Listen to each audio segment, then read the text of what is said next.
It's the third day's play in the West Indies Select 11 versus Sri Lanka warm-up match for the Sri Lankans, and an opportunity to give those other West Indies players who are not in the test squad the opportunity to play some first-class cricket.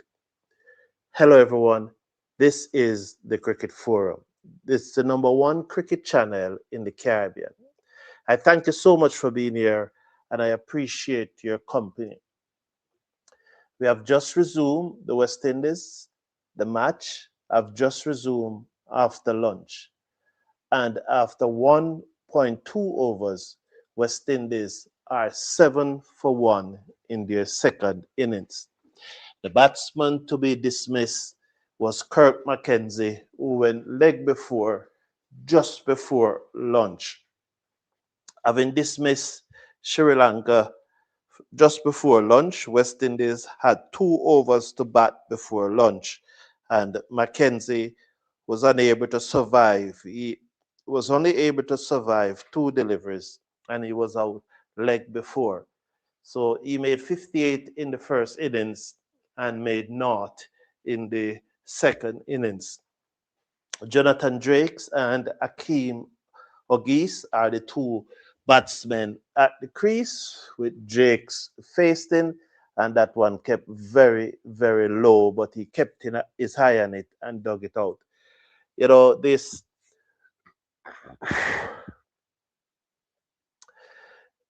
game is such that I realize that there's no live, what you call now, there's no live commentary. So I said that why don't come and do some commentary for at least 2 hours or so, and then we can react as we often do, so that persons have an opportunity to react, and share their opinions. You know, we always welcome your opinions. We saw we're even in the women game, 8 for 1 now in the women game. Persons are trying to tell the cricket forum how to run the show and trying to tell the cricket forum what to say. But I'm just saying that no, I I cannot do things your way. I have to do things my way. When I start doing things your way, I'll have to be in constant contact with you and ask you what to say and what to do. So all opinions are welcome, but don't I don't listen to persons who is trying to tell me how to do this, because I have to be myself. I can't be you. So 8 for 1 in over number 3.5 in this the second innings. As I said, I really looking forward to your comments. We really appreciate you being here, and I look forward to your comments as we go through the West Indies innings. That one he just ride it. That's Drake's, the right hander, played it out into mid wicket. These Sri Lankans players, it must be the camera, because the same thing I was saying yesterday, that the West Indies players, some of them look very fat, but all these fast bowlers, I don't know. I never saw that from the T20 team that I saw at Savannah Park. So maybe it's just the camera, because they really look fat. So we do look forward to your comments. We do hope to share your comments and hear your views. So please, we look forward to hearing from you, and we will react to your comments. So we're gonna watch now as the match is being shown on YouTube, so you can watch the match on YouTube. What we are just doing is to provide some commentary, because there's no commentary on on the match, so you can just align your TV with this commentary. And if you have a smart TV, you can be watching both at the same time. Edge caught behind Drake's goal, simple. Acid Fernando just pitched up. He poked at a ball that was going to bounce over his stump. No judgment. Edge found. Simple catch to the keeper. West Indies 9 for 2. So Jonathan Drake's gone. It was a simple delivery. I mean, he turned it into a good delivery, but it was just a simple, straightforward delivery. Touchdown just on about half stump, bouncing over the stump. And number three, batsman, the new ball. You have to learn to leave those alone and let them go through. It's as simple as that.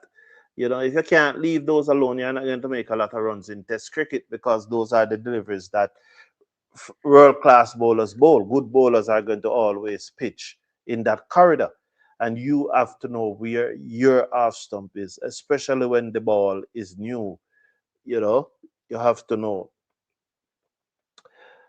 Uh, the, the champion, you can always send a live message to the champion. You can always what you need to do is to become a member of our club on Patreon. And once you become a member of the club on Patreon, you can always send the live message. You know, yeah, the live message will come through the champion. But I'm glad to have you here. This is a warm up match, and yes, as I say, the chat is open up today because it's really a warm up match. Yes, it's really a warm up match. So we open up the chat and yeah. So non-member of our club on Patreon can actually, just like in the women game when the women are playing, you do not have to be a member of the club to send live comments in the live chat. But you can always make your comment after the match if you are not a member of the club. But we encourage everyone to become a member of the Cricket Forum Club on Patreon because this assists us to in streaming live cricket and supporting our work in the schools and so on. As I was saying to someone the other day, that to stream a cricket match, I don't mean to do the watch along. The watch along is much less expensive to do. You know, yeah, the watch along is much less expensive. But to stream a cricket match, it requires 400 US dollars, even if you are using one camera to properly stream a cricket match. So it's a cost to stream matches. And when you become a member of our club on Patreon, you are supporting that cost. So when we go out and you see us streaming a match, it is because of our members on Patreon who are paying their monthly subscription while we are able to go out and stream that match. And the monthly subscription is just $10 a month, you know, because today there's two senior cup semifinals are going on, but the resources to stream one of them is just not there. And if the resources was there to stream them, would have done so. 9 for 2 West Indies, Kevin Wickham. A lot of pressure is on Kevin Wickham because a lot of persons think that he can only bats in Jamaica. What a good delivery. He goes right through him. They are peeling, but he touched nothing. It was a good delivery. He comes on his front foot. It missed everything, and they know that. Get on with the game, you Sri Lankans. You know, they could not have done that in Savannah Park, at Savannah Park. I mean, in such a game like this one, they maybe could have done it at Savannah Park because I don't think 100 is here. But that didn't touch anything. It missed the bat clearly. Good decision by the umpire. Uh, but we saw time and time again at Savannah Park. They try to pressure the umpire and so on, and the crowd get on them. And after a while, it came a time when you could clearly see that they were intimidated playing at Savannah Park because they know the crowd was not easing up on them. As you see that as you look at that, see, it touched nothing. The gap was clear. It didn't touch anything. So why they should be booed if they had done that in the limited over series in Jamaica in the white ball series, they would be booed. They came on a lot of pressure in Jamaica. It was a good delivery, but it missed everything.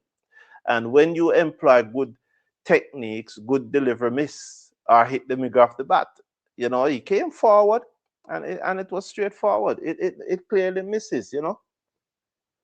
So there was no issue. Why is he behaving like that? No, no, no, the champ. No, man, you haven't done anything, the champion. We are not like that, man. We are definitely like that, not like that.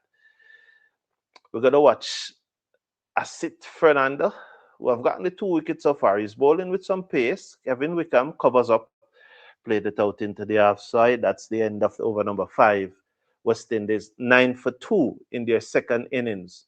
The see there in their first innings, they made was it 205, and Sri Lanka reply with 281 all out. Niall Smith getting 4 wickets, so I expecting the supporters of Niall Smith to be saying that he should be in the West Indies team. And yeah, you're gonna get those calls. Gully side, how you doing? Welcome, man. Happy to have you here. You're always gonna get those calls. Persons who are going to say that Niall Smith should be in the West Indies team. And I'm going to say, which one of the both? I'm happy for Niall Smith to get 4 wickets, and every West Indian fans should be happy to see someone who have bowled consistently over the years, and he looks like he have taken off some weight. When I saw him, the last time I saw him at Sabina Park 2 years ago, he was, I called him Fat Man. Uh, was he fatter than me? Probably he was. Just joking. He was not bigger than I am. But just joking, you know. But in cricketing terms, you can understand. In banter, you can say, well, he's bigger than me. But really and truly, he wasn't. That was just banter. 9 for 2 West Indies. We really appreciate you being here.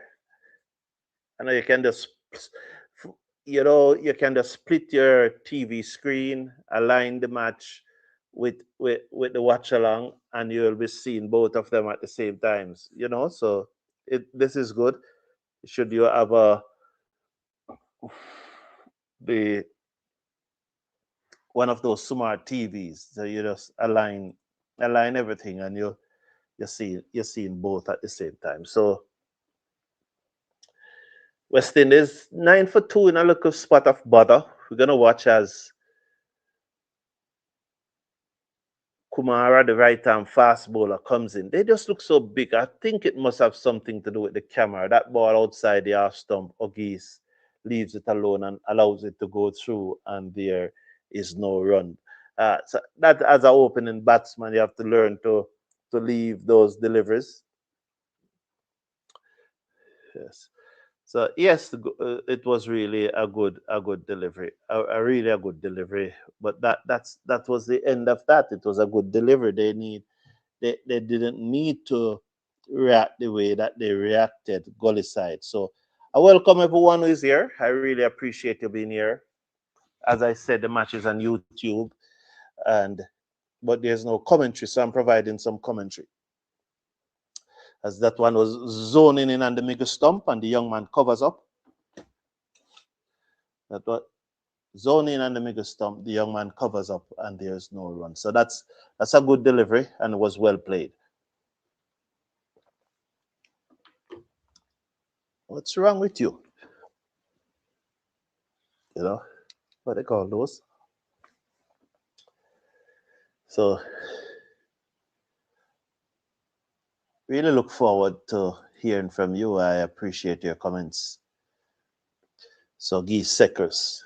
There's 2 slips and a man that have very short mid on. Very close to the pitch, maybe 3 yards from the pitch, short, pulled away, down backward of square leg, it gone for 4. So it was short, Oggy spunks and pull it away, down backward of square leg for 4. 4 lovely runs. West Indies will go up now to 13. 13 for 2. It was back of a length. He was quick onto it. He punks and he pulls it away. Lovely shot. Gone. This.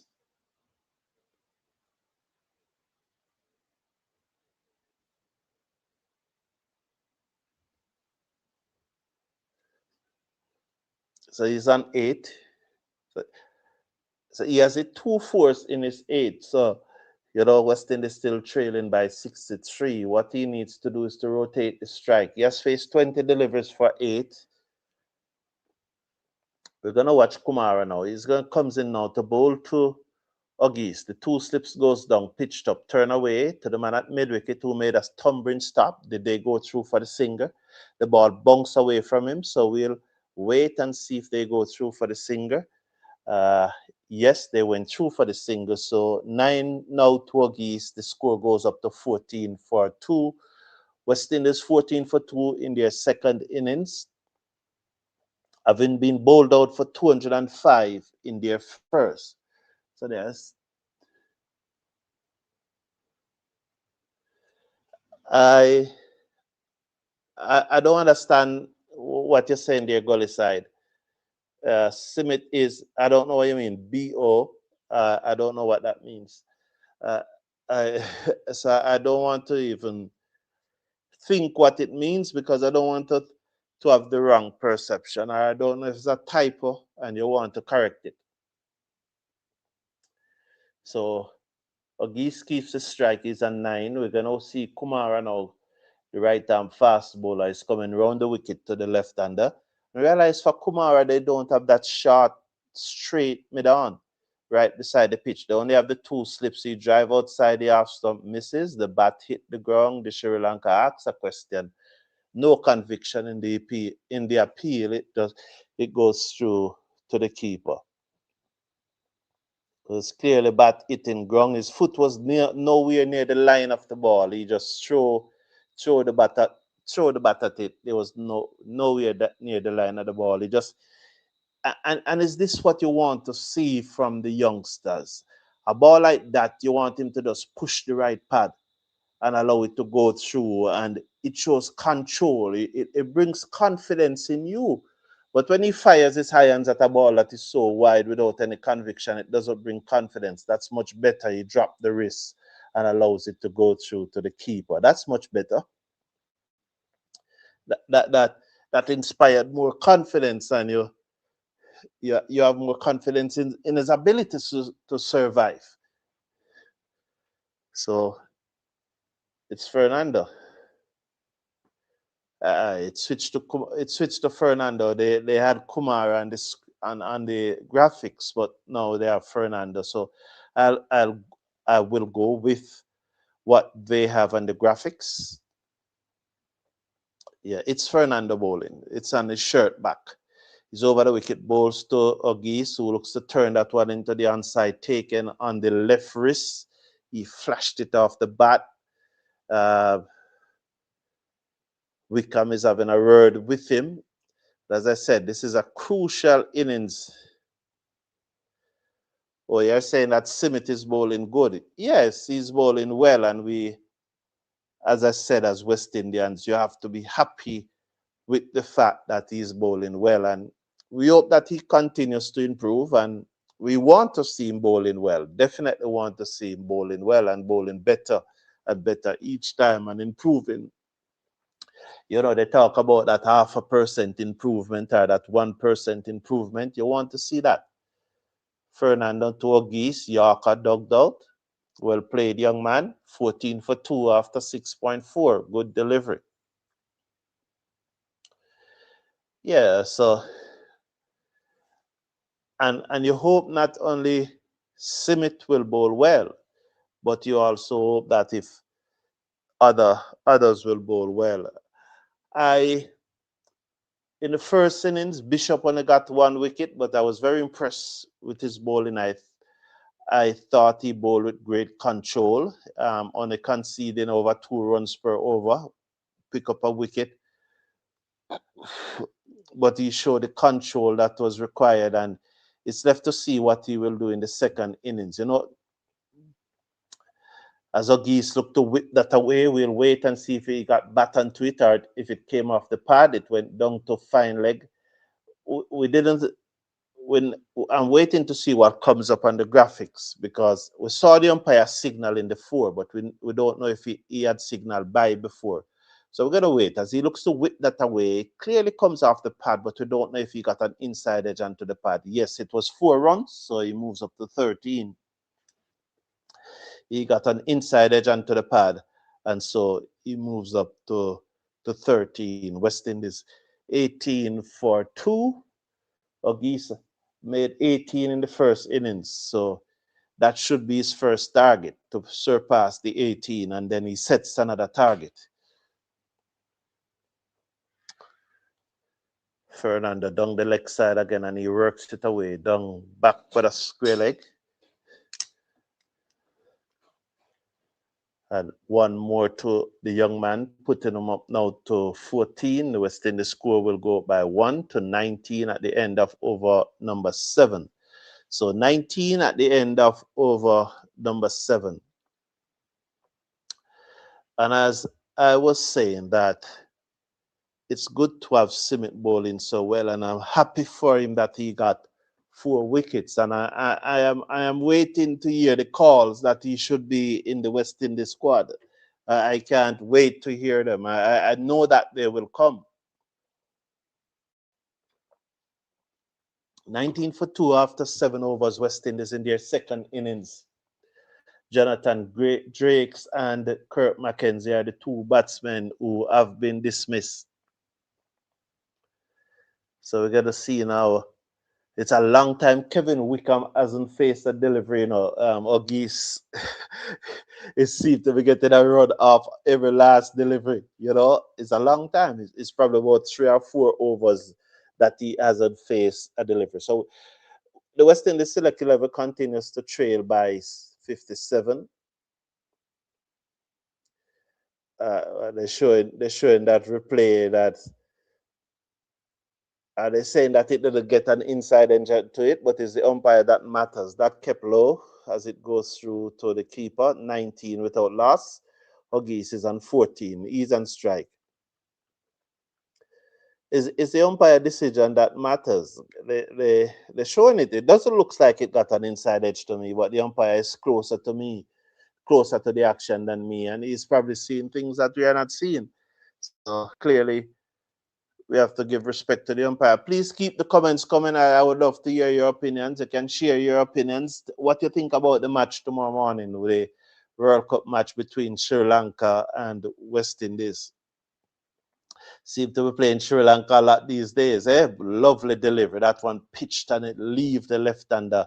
But he came forward in the orthodox fashion, and and the ball missed the outsiders and it goes through to the keeper and there's no run. But that's a lovely delivery. He had was to play the right arm fast bowler going round the wicket to him. It touched down, coming in and on the angle, and then pitch and straightened. And what was good there, that Ogis did very well. Please tell me what Ogis did very well. I would love to hear from you in the chat. Instead of I saying it, tell me what Ogis did very well there, because he was good just now. Very good. Kumara bowls, leave alone. Outside the half stump. Just concentrate on your batting, young man, and don't bother those fancy things. Don't get those things in your head. Keep your head clear. Keep your head clear and focus on the ball. Don't bother with the styling and so on. Just keep your head clear and focus on the ball. If you're leaving the ball alone, just leave it effectively. You don't have to add anything to it. Just leave it effectively. Keep your head clear. When you have 25 test century, you had those things. Very good. Yes, he did not follow the ball. Very good. He held his. That's very nice. Yes, very nice. Thank you very much. Yes, man. Yes, Ray Phillips. Well done. Well done, Ray Phillips. Well done. Good. That's how I love when my community members understand the cricket and see it. He never pushed at it. He did not follow it. Well done, Ray Phillips. Well done. Yes, we definitely need. So that Gully side is saying that we need 4-day games in the West Indies. No one disagree with you. I definitely think so. Y'all need it. Again, he leaves it alone, and that's good. That's what I'm asking of you. That's what I'm asking of you. Focus on the batting. Don't focus on the little side things. That doesn't need the ball pitched up outside the half stump. You push the right pad, it goes through. You again now start to prepare, go through your routine for to face the next delivery. At this time, you just want your mind to be blank, and as you take your guard, you zone in. So, Ray Phillips, respect, man. That's good. That's good. So we're gonna watch Kemar, the right-hand fast bowler. He's going round the wicket to the left-handed Geese. 2 slips and a very straight mid-on. He pops that over the top. For a moment, I thought it was going to mid-off, but apparently it cleared mid-off and runs towards the boundary. The fielder gave chase, picked up. Let's see if they came back for the third. Yes, they came back for the third. Geese will keep the strike again. Apparently, Geese is shielding. Is Geese shielding Wickham? They came back for the third. Good running there. Good running. And the score goes up to 22 for 2. But I'm sure that Wickham have not faced a delivery for the last 4 overs. 4 consecutive overs. Either a single or a 3 came off the last delivery, and Geese facing. And once again, he formed the strike, so to speak. So it's very interesting. Very, very interesting position there. So he once again formed the strike. So 17 for Geese, 22 for 2 West Indies. 8 overs have been bowled, 6 in this session thus far. Remind you that West Indies made 205 in their first innings. In reply, they made 281 Sri Lanka. Can someone update me on the score in the England match, please? England-New Zealand match. Last time I checked, 3 wickets had gone down, but Harry Brook and Joe Root was putting together a nice little partnership, and they were 100 and odd for 3. After being 44 for 3, they were 100 and odd for 3. Harry Brook was on 50 odd. They have over 400 runs to have to chase down. So it's going to be interesting. So I would really like an update. If someone could give me an update on that match, I would really appreciate it. And come tomorrow morning, the West Indies Women World Cup match, and I think it's time for Quiana Joseph to be dropped. I definitely think it's time for her to go. And based on who we have there, I would go. We're going to watch Fernandez. He's over the wicket, bowls, and Kevin Wickham comes forward and blocked that into the offside. There was a leg by, which changed the strike. So finally, Kevin Wickham was able to face a delivery, and he blocked it into the offside, and there was no run. 23 for 2. Who would you use to replace?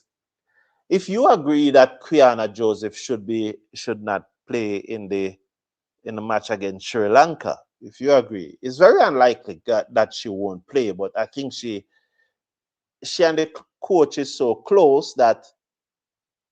Thank you very much, Mikel. As Kevin Wickham pushed the left pad and allows that to go through, and there is no run. She and the coach is so close that you really wonder if she can be dropped. Although we all know that this team is Ailey Matthews' team. You know that Ailey Matthews is more powerful than Blunder Factory. Yeah. Ailey Matthews have more power over the women team than what Blunder Factory has over the men team. That's how powerful Ailey Matthews is. Thank you. So they are 180 for 4. Thank you. As we watch Fernando, leaves alone by Wickham. That's a good leave. 'Cause that ball was coming in on the angle and it straightened, but he was not forced to play at it. Good delivery, good leave. 180 for 4. Root is 73, not out, and Fru is 15. Thank you.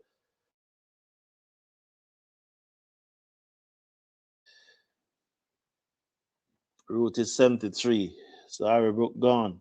How many did Harry Brook made? But that was a good leave by Kevin Wickham, you know. The ball was coming in on the angle, touching down about fifth stump. He could have easily poked at it, but he just pushed the left pad, allows it to go through. Fernando to Wickham, solid in defense, played it back down the offside of the pitch to the bowler who field. He then tossed it to mid-off. Mid-off then sends it to the keeper, and I guess the ball will come back to the bowler. Oh, also, thank you. So just as I stopped watching, he got out then.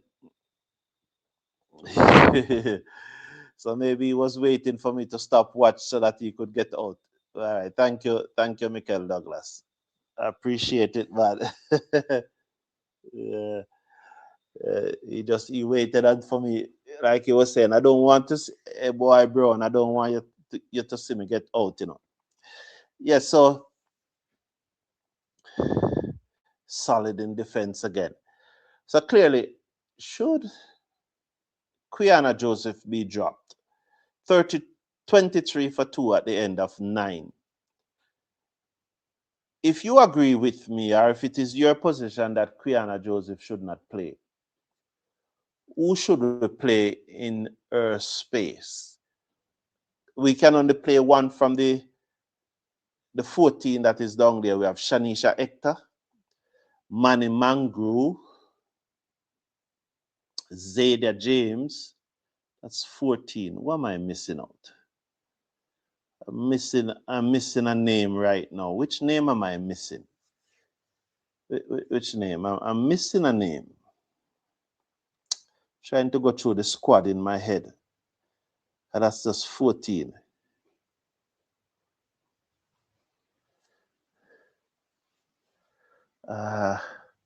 Munisar. Yeah, Ashmini Munisar. So, yeah. If you were to leave out Zayda James, and not Zayda James, if you were to leave out Quiana Joseph, who would you play?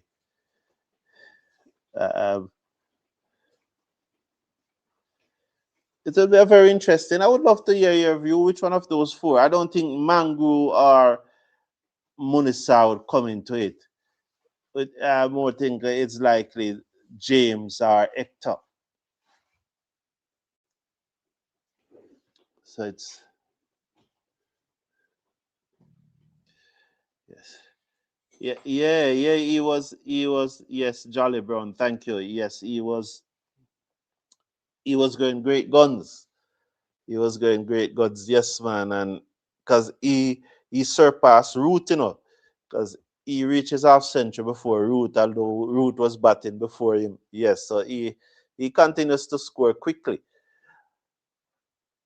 So Jarasura is into the attack. This is going to be very interesting. Prabat Jarasura, as we talk about Brook, you remember the ball that Jarasura bowled to Brook, man? What a delivery that was. But back to West Indies cricket now. That's that. I just wanted an update because I want England to lose. Banana Brooks won't be happy with that. Are you really? No, it's Brooks and Brook. He's Banana Brooks and he's Harry Brook. That's my understanding. So it's very interesting to see the left-arm orthodox spinner, Prabat Jarasura. He has a forward short leg, well, backward short leg. Well, they could call it dead square. Yes, that's forward short leg because he's dead square. And then you have a slip. So those are the 2 men catching around the bat. We're not seeing the outside portion of the field. Hopefully they will narrow the field so we can see narrow the shot as that's a delivery that grips and turn, but Wickham again did not follow it. So this is good, you know. This is a big improvement from West Indies batsmanship, you know. How often in the past, even up to last year, we see West Indies batsmen would follow those deliveries. Comes in, bowls to Wickham, and he works the way to the man at square leg, and there is no run. As he goes deep in his crease and work it away to the man at square leg, and there is no run. I would go with Hector. Yeah, I'll go with Hector. I think because we don't need another bowler in the team, and I think where Zayda James is now. Zayda James, you recall at the World Cup, and at the Under-19 World Cup, she was the opening batswoman for West Indies. In that first World Cup match, she even made a half century. She has a twin sister. I think Zayda James has a twin sister, you know. But that's that. But I remember in that World Cup match so proud of her. But she have not kicked on with her batting. And there's just nothing to write about in her batting. Although the coach said that she have more shots than anybody else. That's what the coach said, that Zayda James have more shots. She's the batswoman in the team that has more shots than anyone else. 24 for 2, 10 overs gone. Ratnayek is going to come into the attack. Banana Brooks, I want to hear from you, man. So Ratnayek is going to come into the attack. So there's no commentary on the match. So tune in and share your thoughts.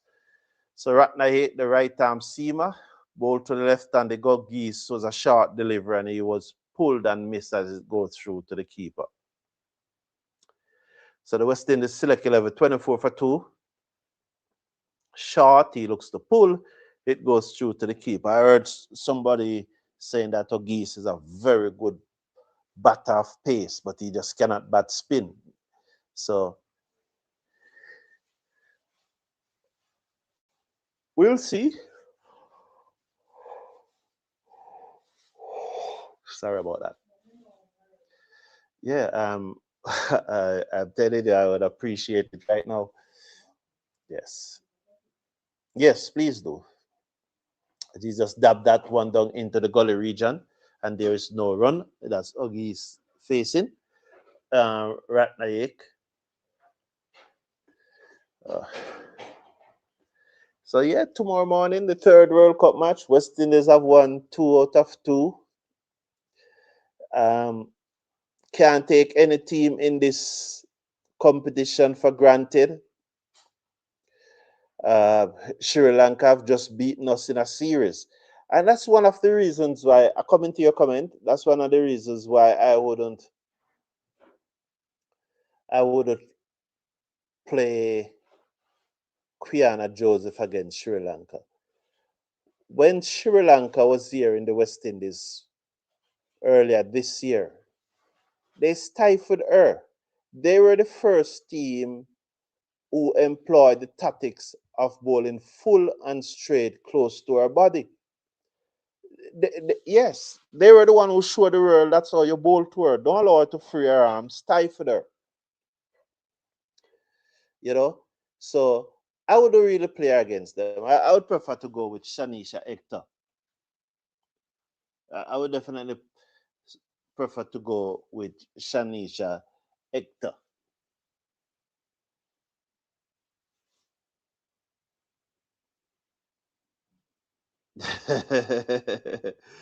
Okay, so James, you're saying that those things happen in cricket, Those things do happen in cricket, Mikel.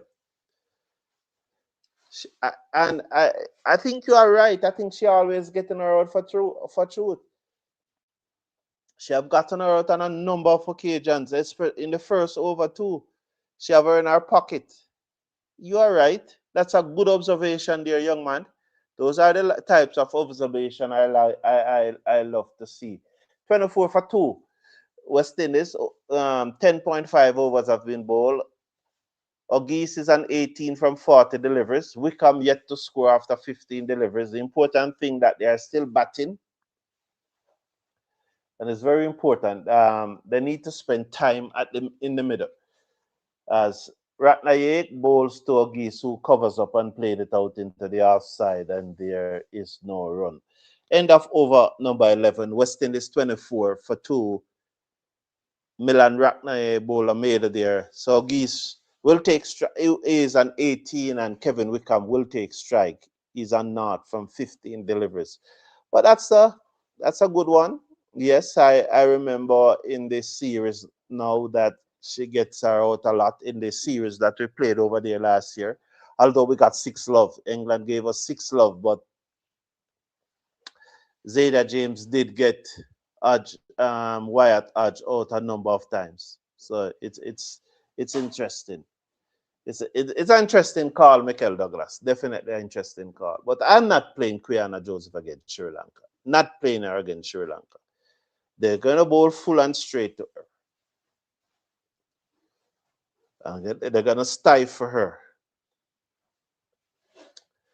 This is Jarasura. He comes in, bowls to the right-handed Kevin Wickham, and there is no run. So Jarasura.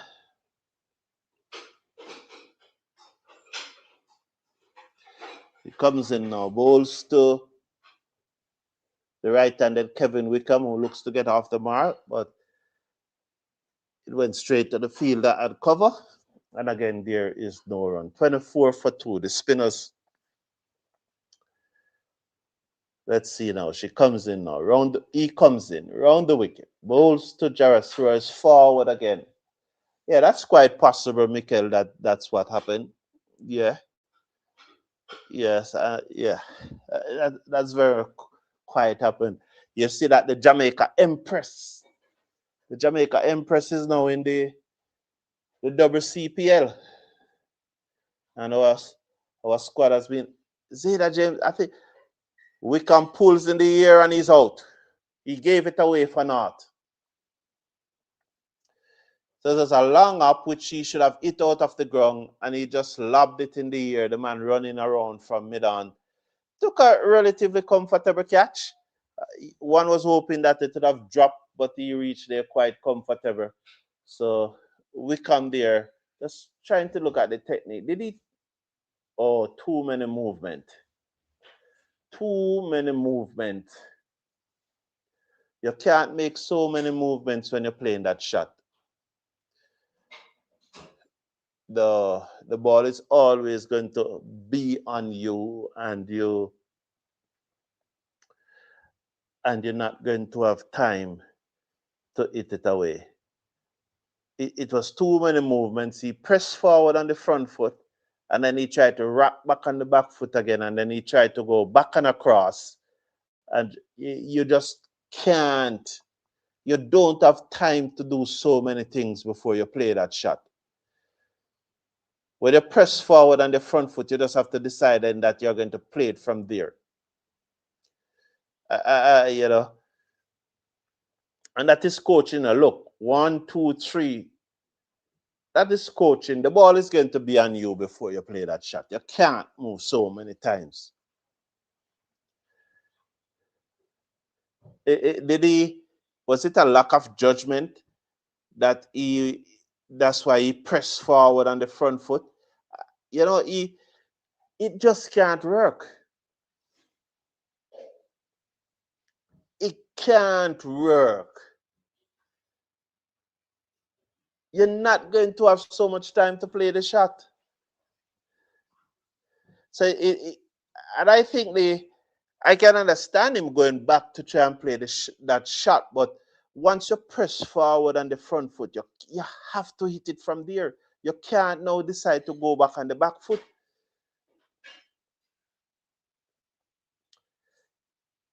So he misjudged the length of the ball originally. That's why he pressed forward on the front foot. So he misjudged the length. So when he pressed forward on the front foot and he saw that it was short, and he decided that he's going to rock back on the back foot, it was too late. The shot cannot play. You can't play it like that. Thank you very much, miss. It just can't play like that. It doesn't work. It never work. It will never work. You know, it'll never work.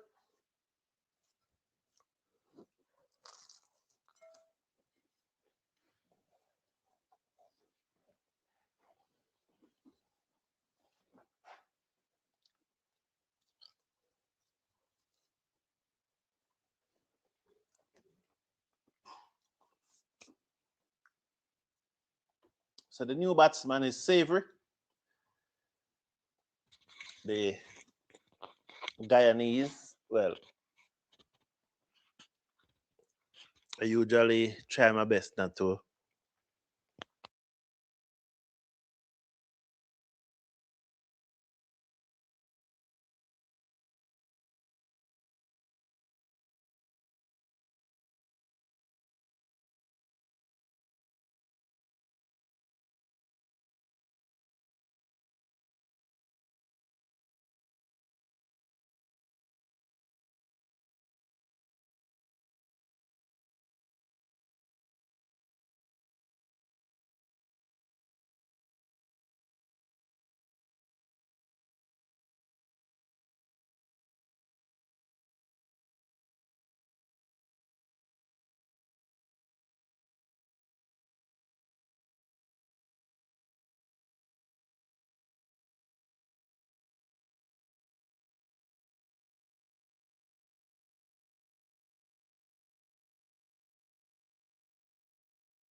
The pattern nice, miss.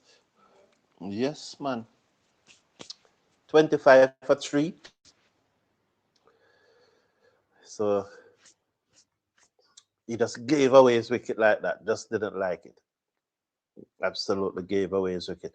Look like Coolidge needs some painting, man. Coolidge needs some painting. The home of West Indies cricket needs some painting. Ratnaye ball shot to Kevin with Kemar saver, but he was nowhere near that ball.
For me until the drinks break. Here.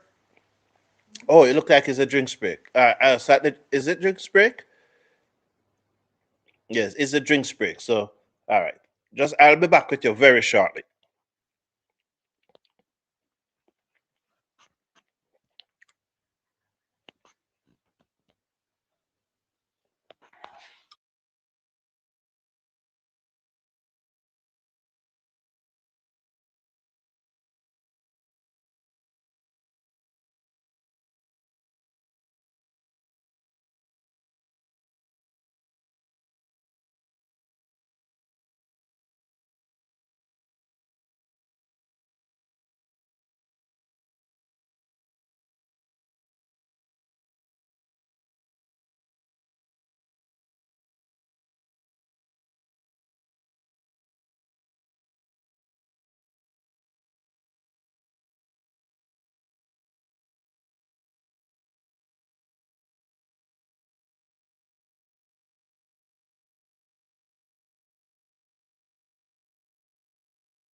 I just had 2 patties, and I'm telling you, they're hot and nice.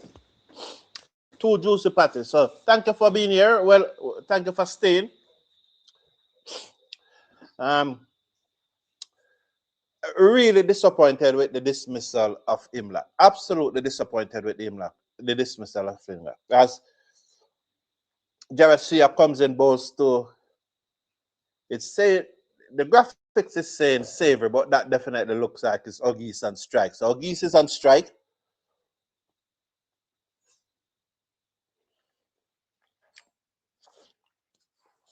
Jarashia round the wicket, over the wicket is a left-hander, balls to Ogis, who goes deep in his crease and played it out to deep mid-wicket and was jog walking, and the return came in and he had was to run. Good work by the Sri Lankan fielder. Even when you think it's a comfortable one, you should always run the first one fast. So like the person was saying that Ogis is a poor player of spin, trying to justify why, trying to say, well, boy, that's why he looked so poorly last weekend in Kingston. But that's just how the people in the West Indies cricket deal with the cricket, They find up all sort of excuse to defend their players, and that's why I always refer to it as suicidal empathy, you know. But if he can't play spin, he shouldn't be playing for West Indies. It's as simple as that, If he can't bat spin, he shouldn't be playing for West Indies. You know. Savory,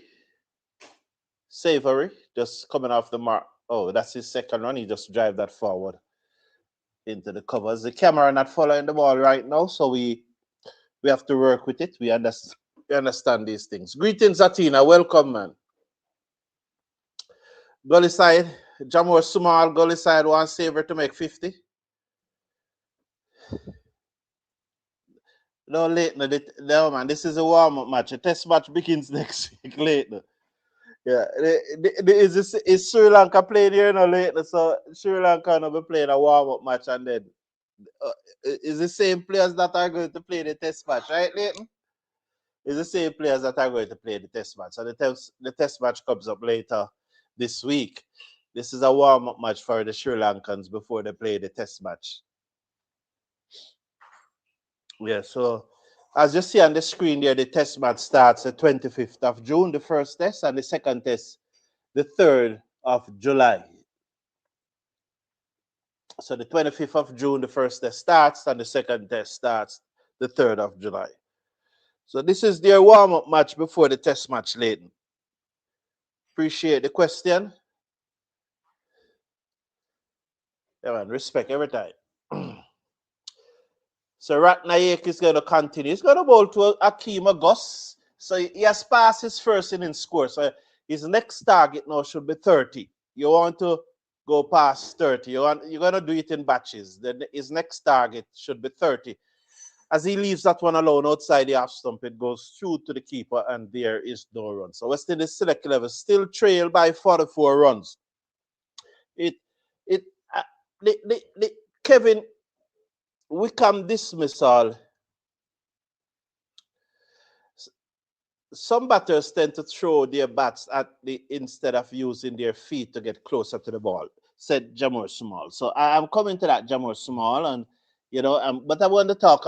That's a good delivery, It was coming in, and he had was to play, beaten on the outside edge. It goes through to the keeper. Did he have to play, or it's again the better batsman would have just know exactly where the half stump is, know that the shape and that ball is not challenging the half stump, and they don't need to play at it.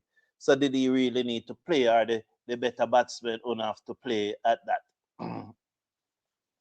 So it's very interesting. But I was very disappointed with the dismissal of Kevin Wickham, and he just tucked that off it nicely down back with a square leg for a single. So he moves up now to 21, and the score goes up to 33 for 3 in over number 15, 14.3 overs have been bowled. As a little boy, I can see coaches telling Wickham that to play that shot, you need to go deep in your crease and back and across and pull it. I can see coaches telling him that, and that would be the correct thing. But there's also a next level to it. If you press forward on your front foot like that, you don't have time then to go back and across to play that shot. The ball will be on you before you can really free your arm. And that's what happened to him. He was cramped. So although he was thinking that, yeah, back and across, he already, I wouldn't want to use the word lunge forward on the front foot, but he already came forward on the front foot. So there was no time for him to go back and across and pull that ball. He needed was to be able to hit that ball off the front foot over deep mid wicket for 6. And that's what clearly needed to be done, you know? So, yeah, so Jamor Small, and why I want to react to what you have to say, Jamor Small, is that good leave that. That's a good leave from Savory. Good leave that. It was a tight leave, but it was a great leave as the ball goes through to the keeper. Right? So, yeah. I really can't respond to foolishness in Otosa. I can't really respond to foolishness. All right. So yeah, Jamor Small.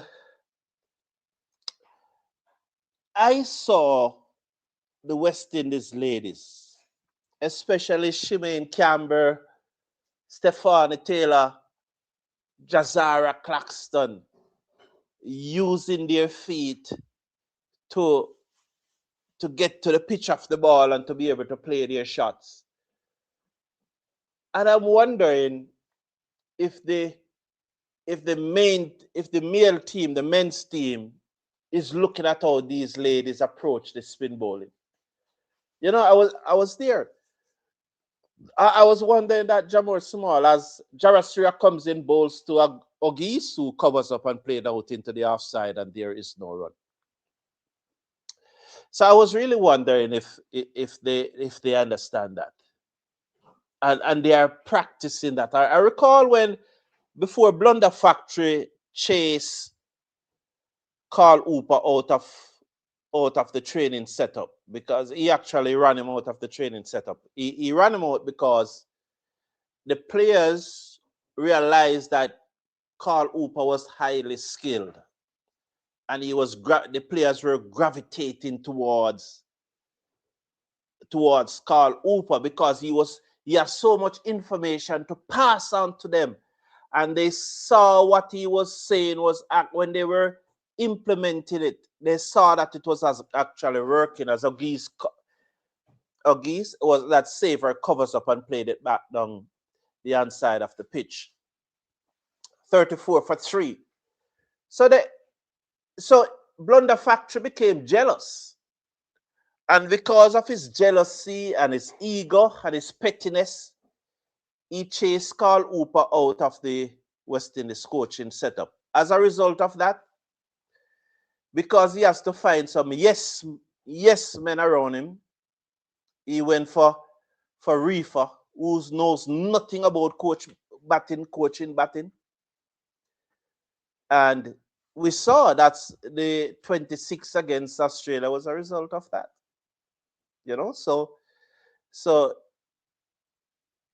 when Carl Hooper was there, we saw West Indies batsmen making that improvement. We saw West Indies batsmen using their feet.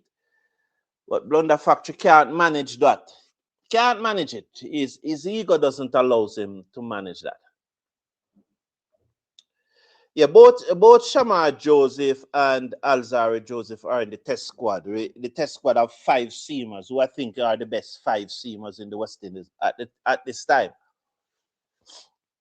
The 2 Josephs, Kemar Roach, and the Sir Phillips and Jayden Seals. 5 pace bowlers are named in the West Indies squad. And as I said, I really think those are the 5 best seamers in the West Indies squad at this time. Did Niall Smith bowl well in this match? Yes, he bowled well. Is Niall Smith improving? Yes, he is improving. Do I want him to continue to improve? Yes, I want him to continue to improve. But right now, the best 5 seamers in the West Indies, they are in the squad. I don't think many persons will disagree with that. Gully side say Aki is a good young player. Well, everyone has their opinion, and I don't have a problem with a man's opinion. If you think that he's a good young player, well, that's your opinion. You know, he covers up here and play that out into the offside, just cushion it nicely, and goes through for a singer. And so 1 more to him.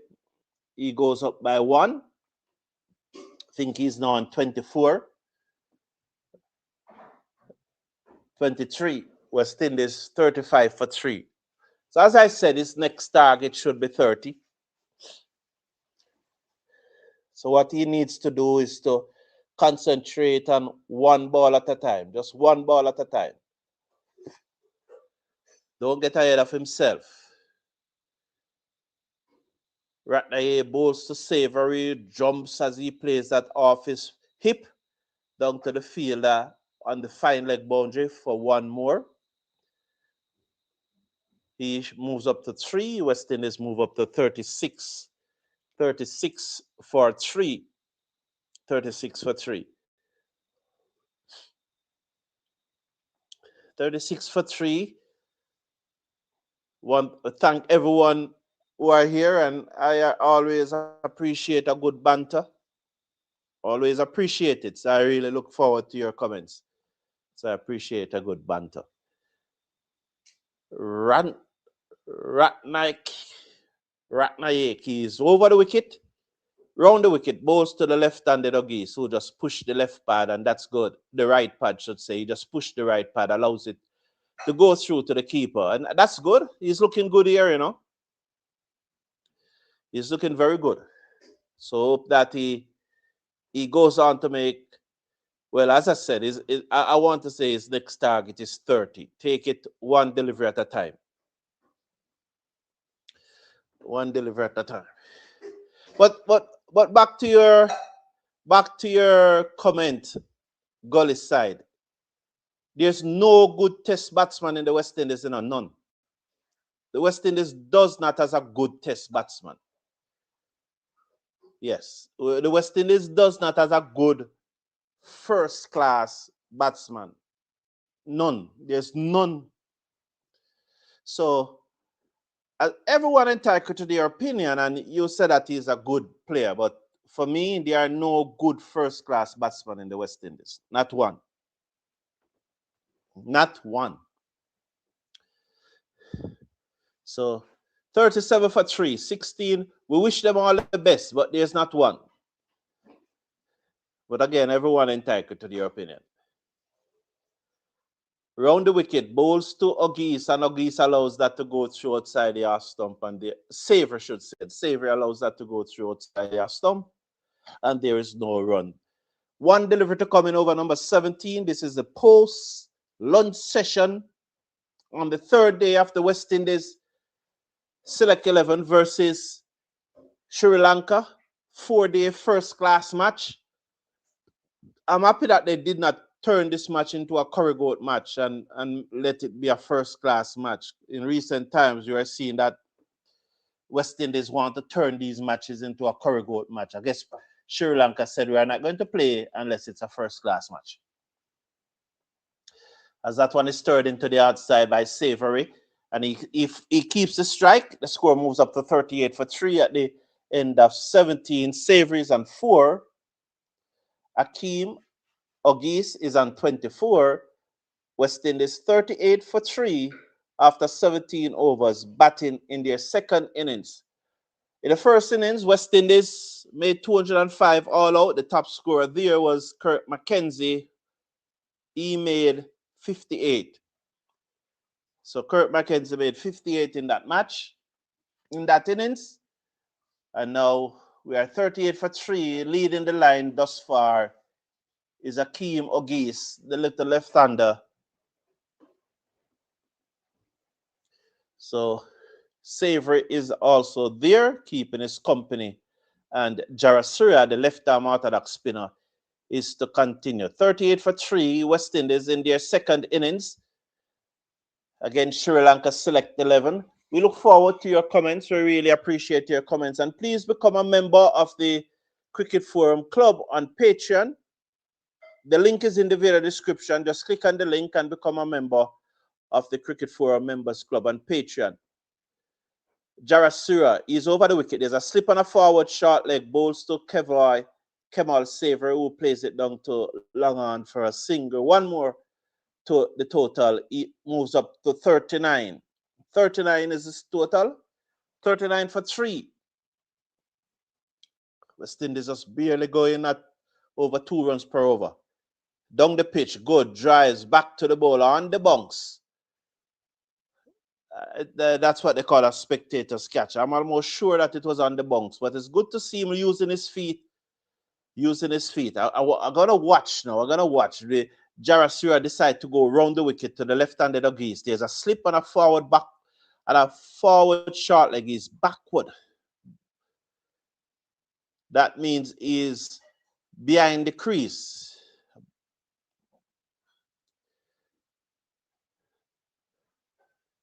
There's backward short leg.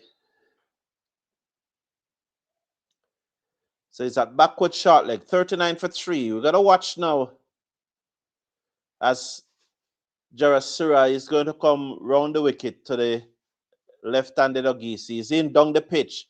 And when he gets there, he blocks it out into the offside. There's an acres of space in the offside, and he goes through for a single. So one more to Ogis. The score should go up to 40. So 40 it is for 3. But that was good movement of the feet by Ogis. And I wanted to watch that if he left home early or he waited. Jarasura comes over the wicket to Kevin Savers forward, blocks it. They thought about a single. Good work by the keeper from behind the stump and prevented the single. 40 for 3. 2 deliveries to come. 1 to come in over number 18. 40 for 3. Here is Jarasura. He's going to bowl to the left-handed Savory. He was over the wicket now.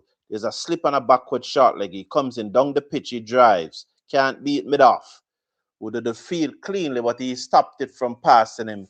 The score remains at 40 for 3 at the end of over number 18. Ogis, he is on 25. With him, Savory, who is on 3. The batsman to go, Mackenzie, he made 0. Jonathan Drakes, he made 4. And Kevin Wickham, he made 0. So 2 batsmen made 0. And it's 40 for 3. As I said, I'm disappointed in the way that Wickham gets out. And I hope he doesn't get out that way again. Because I would like to think that the West Indies cricket, those who are coaching the West Indies team, pick up that and would have said it to him and show him that once you come forward on your front foot to those half volley, although it's a half that half volley a long up, although it's a long up, you still don't have time to go back and across before you play the shot because you already pressed forward.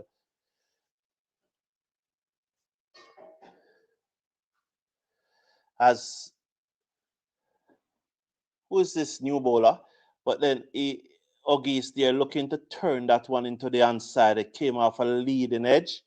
It popped out in the air into the offside, but it never went close to any fielder. He needs to put that out of his head though. And this is where someone like a senior player like Savory need to go down to him and say, well, yo, that gone, you know. That can't get you out again. That gone. Just bat on. Don't worry about that. That gone. Ratner bowled to a geese and he covers up and played out into the offside and there's no run. But he was looking to turn the ball into the onside. He played too early, got a leading edge. It popped in the air into the offside. Luckily, it did not go to hand, and as a result, he's still there. So I'm very, you know, that's how you guide the youngster through the process. I was hoping that Savory would have gone down and said, yo, that gone. That can't get you out again. Just bat on. Just bat on. Round the wicket, bowls to a geese, and Geese solid in defense, plays it out into the offside. There's no run. The score remains at 40 for 3. 40 for 3. So 18.3 overs have been bowled. This is really tight cricket, you know. Tight cricket. Alzarri Joseph bowled fast. He really bowled fast, you know. He got 2 wickets. Yeah, I think he got 2. Niall Smith got 4. Bishop got 1. Or Jay Shields did Jay Shields get a wicket? No, I know that he nicked off someone edge and Savory dropped the dolly at second slip. You know? So I don't think Shields getting a wicket. I can always check the scorecard, you know. I can all it's not difficult to check the scorecard at all. And can always depend on Michael Douglas too, you know. Can always, as we watch Radnika bowls to Savory and he covers up and played it down the onside of the pitch. So just run through the bowling cards. Simit 4, Kemar 3, Alzarri Joseph 2, and Joshua Bishop 1. So yes, but Alzarri did bowl fast. You know, he did bowl fast. So Niall Simit 4 for 58. Kemar Paul, I'll run through it after this delivery. I'll run through the West Indies bowling card after this delivery. From Ratnaik, he's round the wicket, bowls to Savory. He's in, bowls to Savory, who played it out into the offside to the man at backward point, no run. End of over number 9. After making 205 in their first innings, Sri Lanka replied with 281. So Niall Smith, 14.4 overs, 2 maiden, 4 for 58. Kemar Paul, 16 overs, 1 maiden, 3 for 67. Alzarri Joseph, 14 overs, 3 maidens, 2 for 45. O.J. Shields, 10 overs for 57 runs. Joshua Bishop, 14 overs, 1 maiden, 1 for 38. He bowled very tight, conceding less than 3 runs per over and allowing the West Indies fast bowlers to do their job from the other end as he locked down one end. And Kevin Wickham was asked to bowl, turn his arm over. His 2 overs went for 11 runs. So that's the West Indies bowling chart. Simit 4, Kemar Paul 3, Alzarri Joseph 2, and Bishop 1. Those were the wicket takers for the West Indies when Sri Lanka batted. Yes. So Jarasura is to continue. I'll come to your comment after this over. Gully side. Some adjustment being made in the field here.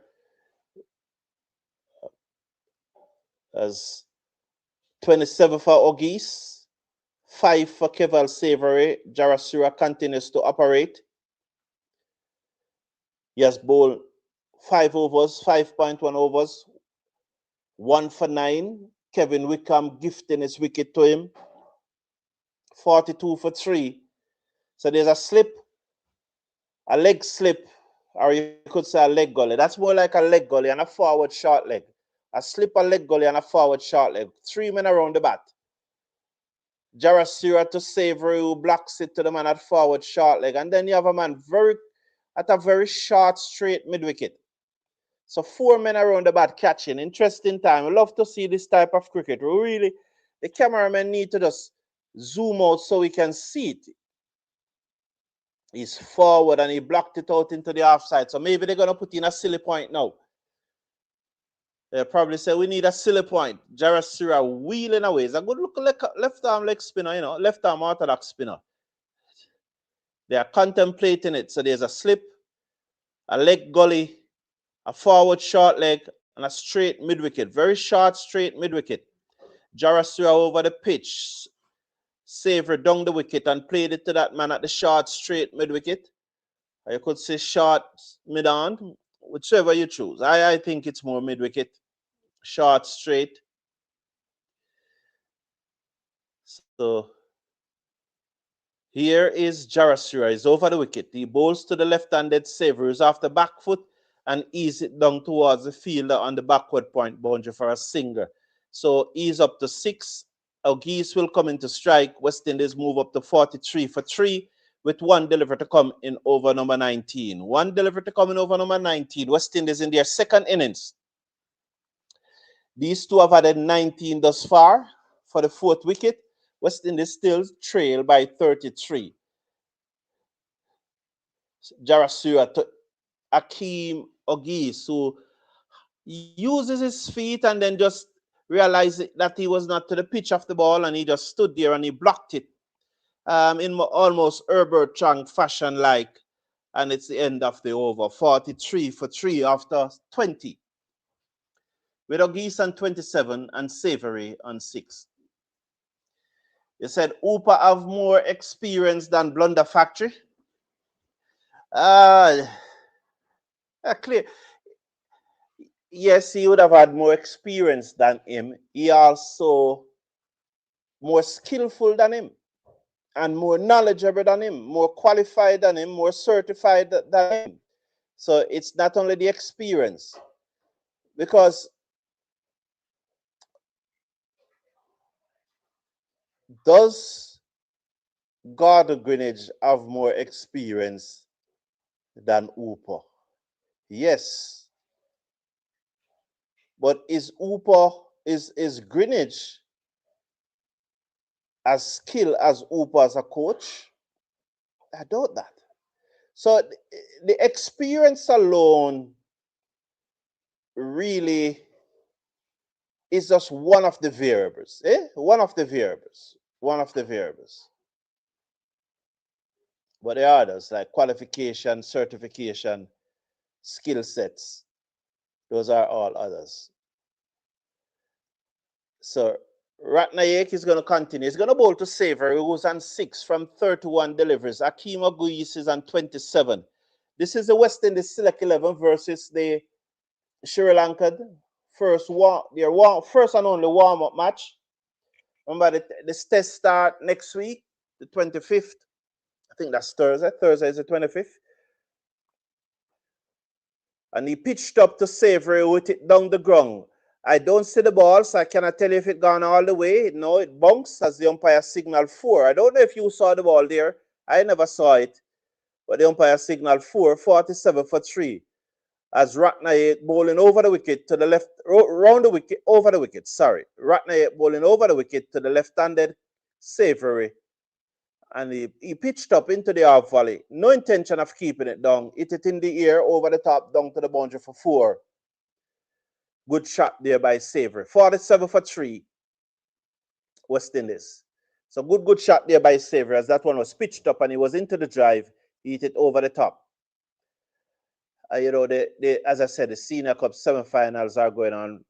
One is at Shedwin Park, one is at Kensington Oval. I will try to give you an update on that score as the ball goes through to be taken by the keeper. 47 for 3. I'm going to check in on what's going on there. They should just about be coming back from lunch in those 2 matches. So I'll check in and I don't know if Michael Douglas can give me this one, but so let me check. It's because Michael Douglas is a good researcher and so on. He always have things at his fingertip. But I don't know if he is. So I'm going to check in on this one and try to get the scores. Yes. Ratnaye comes in, bowls to Savory, good delivery, defends, and there is no run. So I can tell you that both semifinals are going on right now in the Michael Holden Jamaica Cricket Association Senior Cup Cricket Competition. So St. Catherine CC won the toss. No, sorry. Let me go again with that.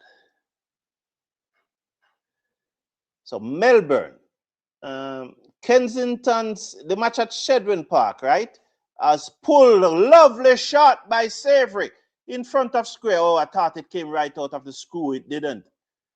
The back for two, though. From a moment there, I thought it came right out of the screw. It was back of a length, and he pulls. And I thought it came out of the screw. It did not. They got two. The score goes up to 49 for 3. One delivery to come in this over. So I could give you the score at the end of the over. I can tell you that Melbourne is batting also, St. Catherine CC batting, and they are off to good starts. He's round the wicket. Ratnaye bowls to Savory. Just push the right pad, allows it to go through to the keeper. End of over number 21. West Indies select 11. 49 for 3. So let me bring you up to date with what's going on in the Jamaica Senior Cup semifinals. You know, 24 teams started this competition, and they were divided into 6 zones of 4, and each team plays each other twice. And then you have the quarterfinals, and now we are at the semifinals. In semifinal 1, and this semifinals is being played at Shedwin Park between Melbourne Cricket Club and Kensington Cricket Club. And Melbourne is the club of people like Martinita, Michael Holden, Nikita Miller. What's the guy the name, man? The left-hander from Jamaica. He's a captain for Melbourne. Soon tell you his name, man. Michael Douglas know who I'm talking about. Down the pitch, come a geese, can't beat the straight mid-wicket, and there is no run. What a guy named that made the 100 in that match, man. There's a left-hander. He bat about 5 or 6 for Jamaica. His name is not coming to me now. Oh, but I can find his name here because his name should be here. Yeah, his name should be here. Javal Glenn. He's a captain, you know. It's also the club of that fast bowler that played that last match for Jamaica, but he's injured now. Yes, so Javal Glenn is the one that captain Melbourne. So Kensington won the toss. Outside the half stump, full toss, spank away by O'Geese down to the cover boundary for 4. He moves up to 31. So his next target now should be 40. So, yeah, and he just need to take it one ball at a time. So that was a full toss outside the half stump, uses his feet, make sure that he catches it on the full, and he played it down to the cover boundary for 4. So four runs there, 4 runs. Jarasia comes in, bowls to Agis. He uses his feet again, and he played it away down towards deep mid-wicket for a run. He moves up to 32. The score goes up to 54. With that full toss that he spanked away, it brought up the West Indies half century. 54 now for 3 West Indies. Agis is on 32. 54 for 3.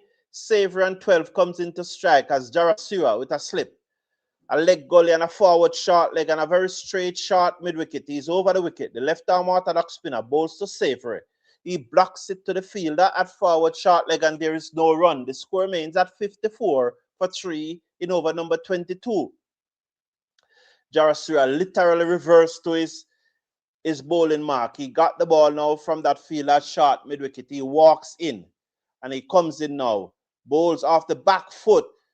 Goes Savory, and that he should have been on the front foot. He got the inside edge, and it almost go onto the stump. 54 for 3 at the end of 22.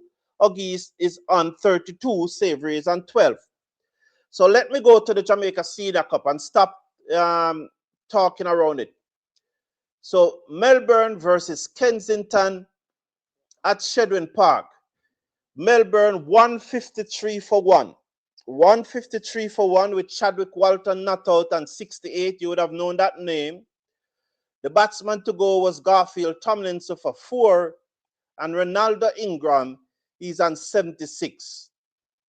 So 9 fours were hit by Chadwick Walton thus far. He faced 103 deliveries. 9 fours. Ronaldo Ingram 76 from 82 deliveries. 6 fours and 5 sixes. So Melbourne 153 for 1. They have just resumed after lunch now. I see if the score has been updated. So they are now 170 for 1. Ingram is on 92, 7 fours, 7 sixes. Chadwick Walton is on 69. So Melbourne 170 for 1. They have just resumed after lunch. They would have come back at 110 after lunch, 110 Jamaica time. So that's the Melbourne match.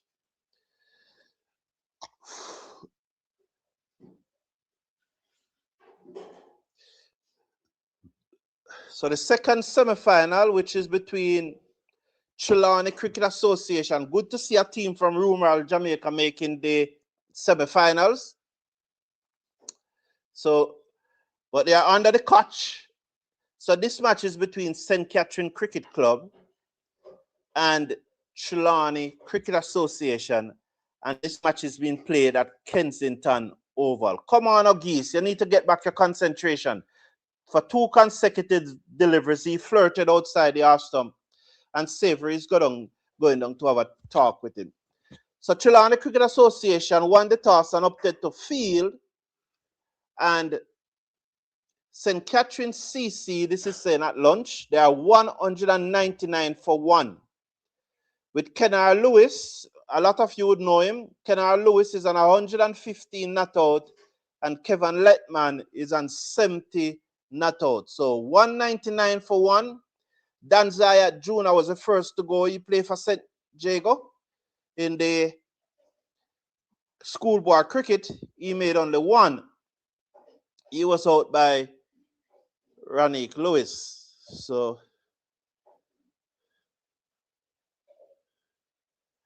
So 199 for 1 there. And this team is the St. Catherine team. You would know some of these names. Apart from Kemar Lewis, who is on 115, and you can bet he's just bullying the bowling, as you see there.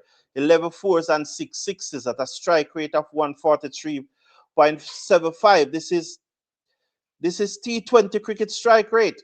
115 from 80 delivers. And Carlos Brown, Javar Royal is the captain. You would have known those names. Vittel Laws is also in the 11. So those names would be familiar names to you people. So 191 for 1. That's Trelawney St. Catherine Cricket Association against Trelawney. No, let me go again. St. Catherine Cricket Club, 199 for 1 against Trelawney Cricket Association. Kemar Lewis have brought up his century. And over at Kensington Park, Melbourne CC, they are 170 for 2. So Javal Glenn is at the crease, 170 for 2. So they have picked up another wicket. So Chadwick Walton was out bowled by Andrew Lyde. So Andrew Lyde get that wicket. So that's an update on what's going on in the Jamaica Senior Cup cricket competition. I hope you appreciate it. We just have to give you an update on what's going on in the Jamaica Senior Cup. Thank you very much, Miss. In the Jamaica Senior Cup cricket competition. So that's an update. Please continue to send in your comments. Ratnaye beaten outside the half stump. It's beaten outside the half stump there.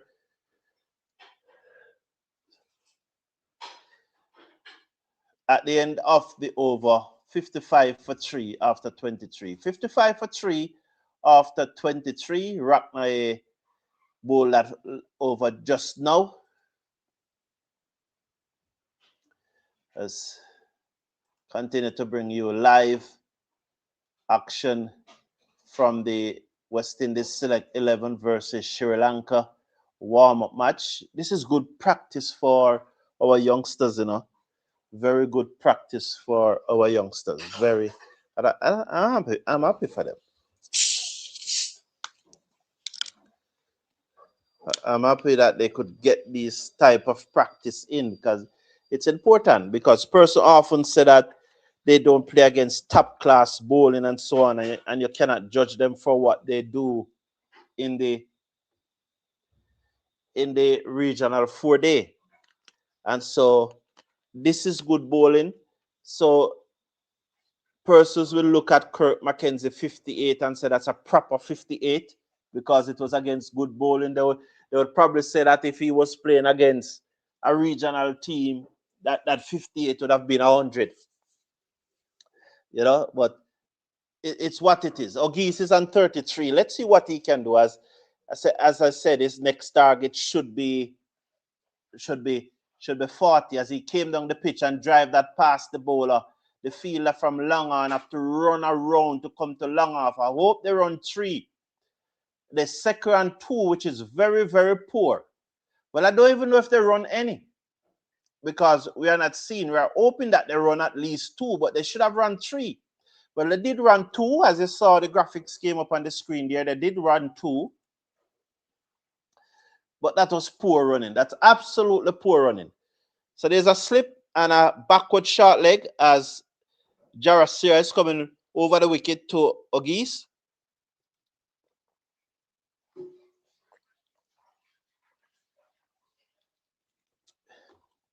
And he's beaten outside the half stump there.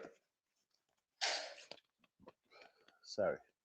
He's beaten outside the half stump. And I'm just glad he didn't get out, you know, because they should have run 3. And all of us who play cricket knows how that go. When you don't run a run that you should have taken, you tend to get out the next ball. So I'm glad that ball is shaped to come down the pitch. And then when he looks, as a fielder at short mid wicket, Shai at the stump, misses and at the bowler's end, and they go through for a single. Miss?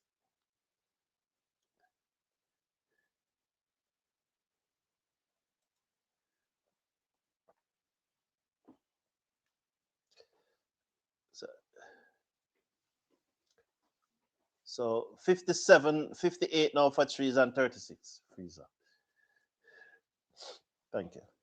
58 for 3. As we pushed up now towards T is at 2:40 Jamaica time, 3:40 in the Eastern Caribbean and in the United States East Coast. 58 for 3, Ogis is on 36, Savory is on 12. So these two are batting well. What was the score when we come out? So need another 18 runs to at least wipe off the deficit. So there's a slip and a backward short leg. 34 the partnership. So it was 24 as Savory comes down the pitch and Jarasura saw him coming and fired it down the leg side. And Savory stayed close to the ground and swept that away down to fine leg for 4. Good bowling, good batting. And, you know, good batting because he uses his feet. Savory he left early. He left his crease early with the chip. And Jarasura saw it, fired it down the leg side. And Savory was able to stay low and adjust very quickly. Swept it down. He got more the bottom portion of the bat, more than out of the screw, but that was enough to carry it into the boundary at fine leg. 16 is on, 36 to Ogis, 62 for 3 West Indies. So trailing now by 14 runs. Trailing by 14 runs. So seem to be a change in bowling here. The right arm off spinner coming into the attack. So Geese will face strike, and so they're gonna, or is it? Yeah, it looks like they. I mix. All right, Uh, first delivery outside the half stump. He plays it to backward point.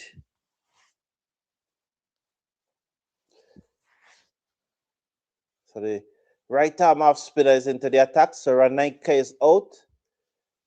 So this is the Silva. He comes in down the pitch and he works it away down to long on using his feet nicely. That's good. That looks good. That's very pleasing. As he uses his feet, comes down the pitch and he played it away down to long on for a single. So that looks good just now. Really looks good. Happy to he plays that one just now. Very, very nice. He just uses his feet, came down the pitch and played it down to keep down the good work. Thank you. Sorry. I was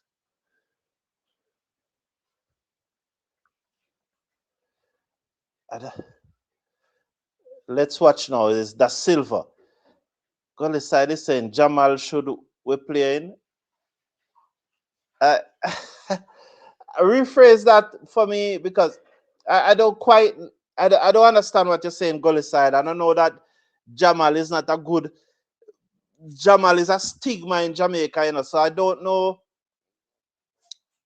I so rephrase that, and I don't understand what you are saying, but I know Jomel is a stigma. Omri Jones, long time I haven't seen you, man. I appreciate you, man. I appreciate you, Omri Jones, and good to have you here, man. Well, goalie side, rephrase that for me. Omri Jones, always a pleasure having you, and thank you for your compliment. I really appreciate it much. So Savory is on strike to the Silva. The right arm orthodox spin around the wicket. Savory blocks it in front of him. Nice head position there. Yeah.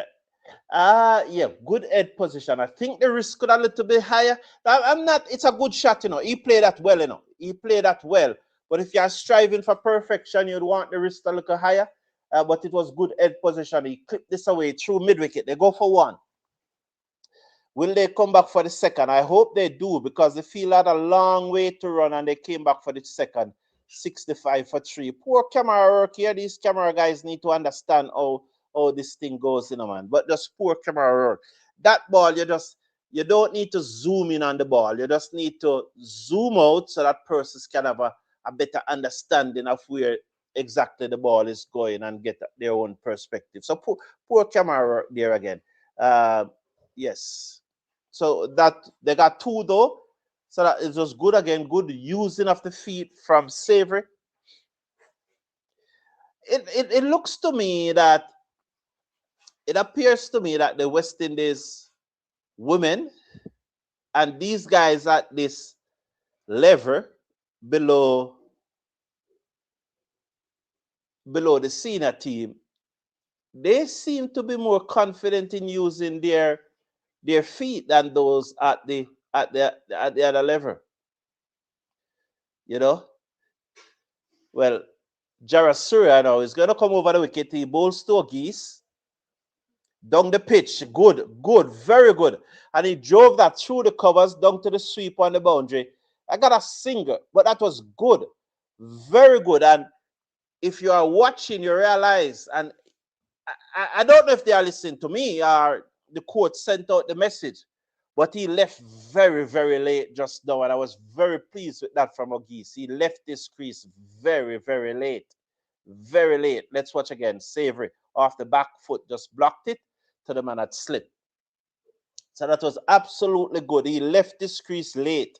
And that's what you want. You want to leave your crease when the ball is in the air so that the bowler cannot adjust again. He cannot take back the ball. He cannot hold back the ball. And that's exactly what O'Geese did just now. He waited and he left late. And again, Kevin Savory leaving not as late as O'Geese, but he left at a good time, you know. The ball was on its way.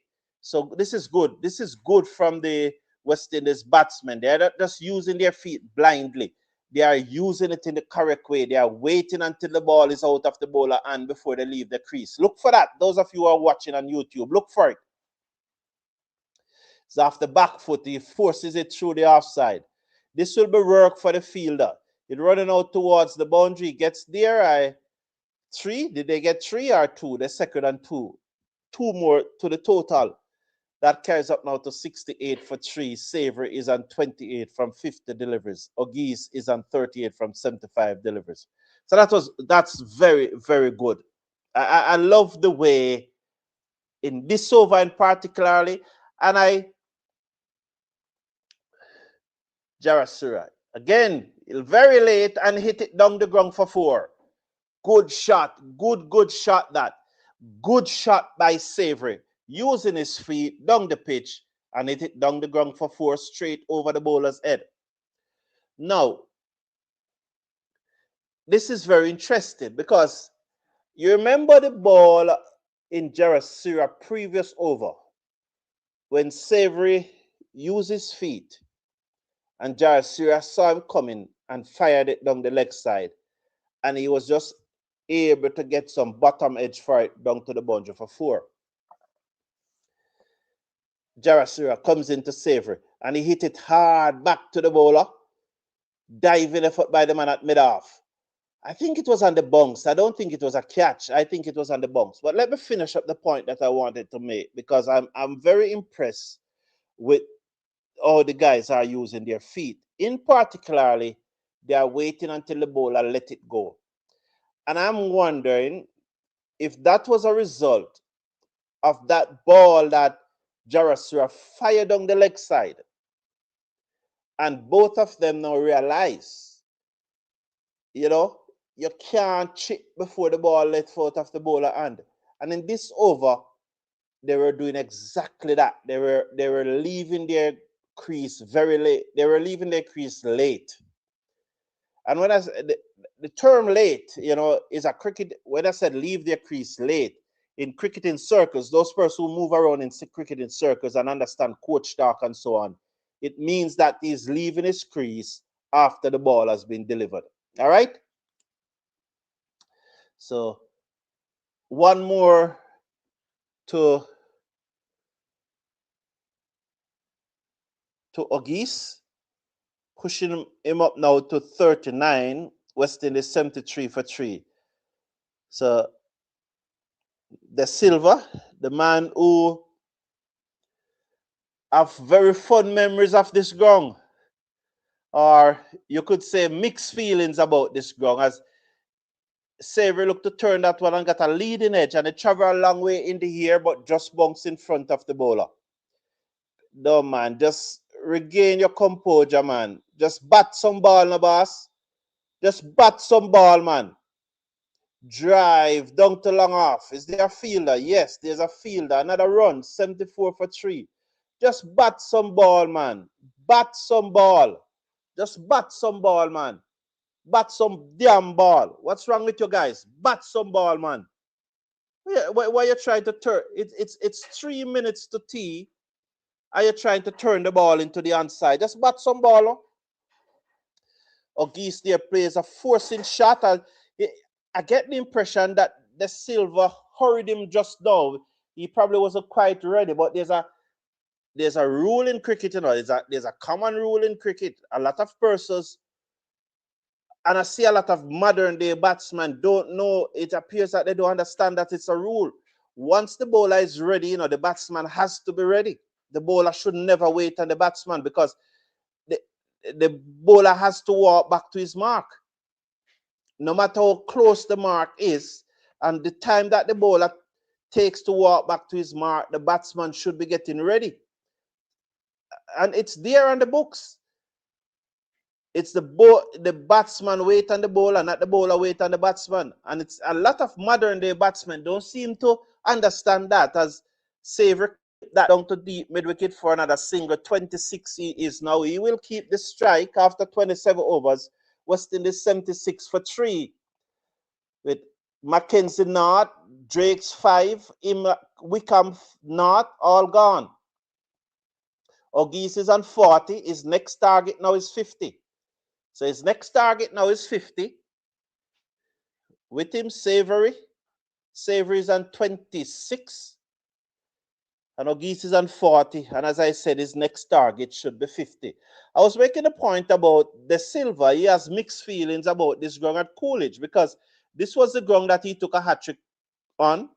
Yes, he had a hat-trick on this ground. And he also conceded 6-6 in 1 over on this same ground. So he definitely have mixed feelings about this ground.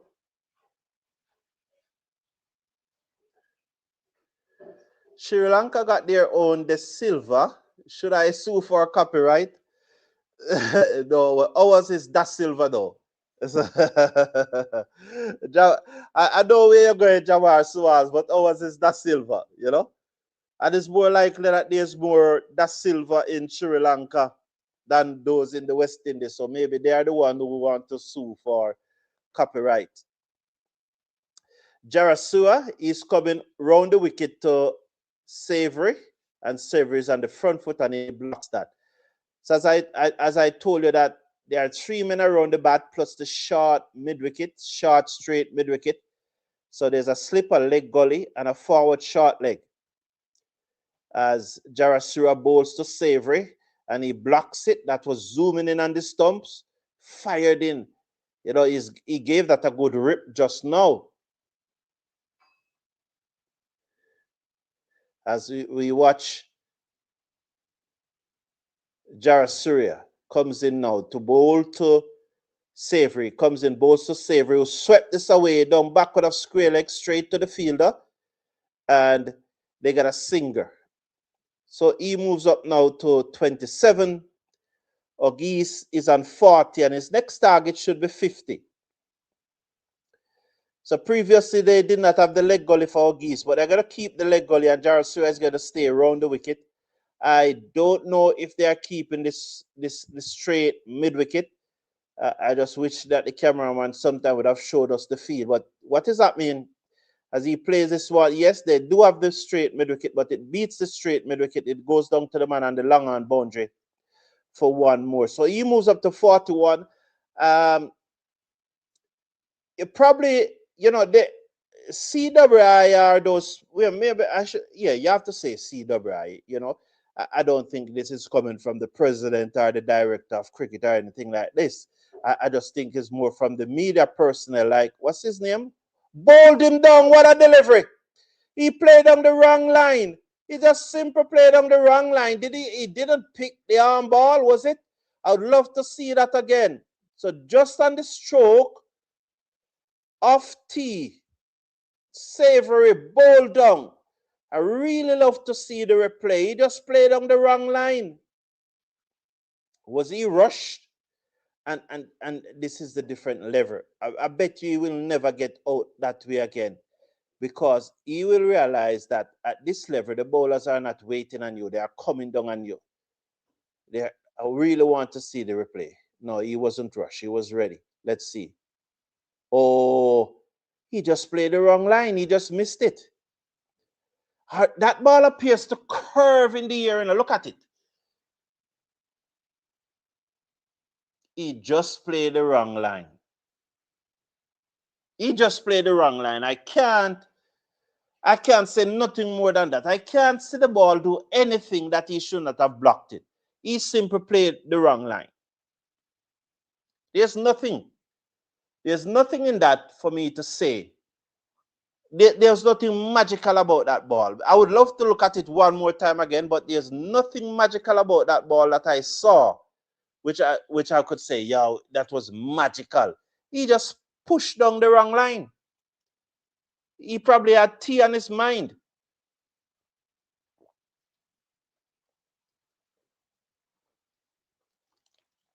I never saw. I wish I would see another replay of it, but I don't see any replay. So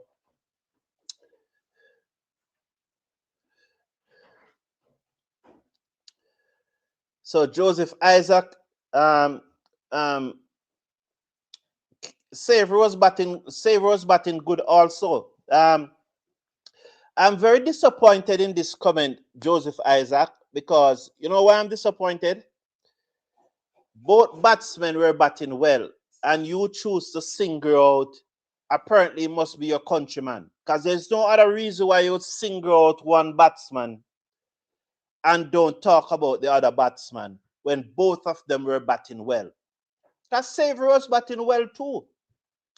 So these comments for me are really disappointing. Comment like these are really disappointing because yes, 2 batsmen are at the crease batting well, and you choose to single out one. And comments like these tells me that you really don't have the interest of West Indies cricket at heart. You know, that's what these comments tell me because both batsmen, you know. So, all right. How you doing, Patrick Lambert? Good to have you here, man. Good to have you here. Very good to have you here. How are you? I am good, man. I'm good. Yeah, I was really enjoying the way that they were using their feet and so on, but I don't know if it's a lapse in concentration by Savory just now or so on, or it's just the pressure of world-class bowling, because world-class bowling is relentless, Patrick Lambert. World-class bowling keep coming at you over and over and over again. So world-class bowling is relentless, and that's how you develop. And he just simple push down the wrong line, unless somebody can say something else. You know? Yeah, right before Sri Lanka trying hard for a leg before bowl the fella on the leg. Oh, yeah, yes.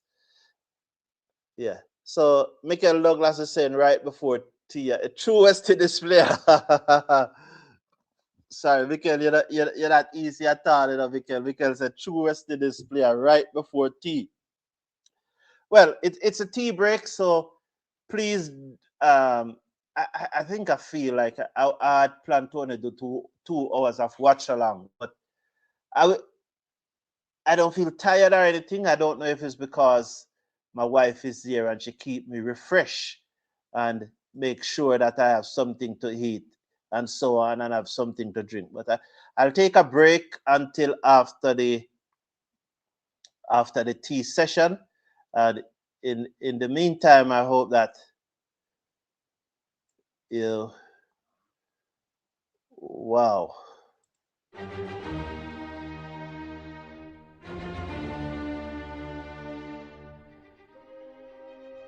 Is that played?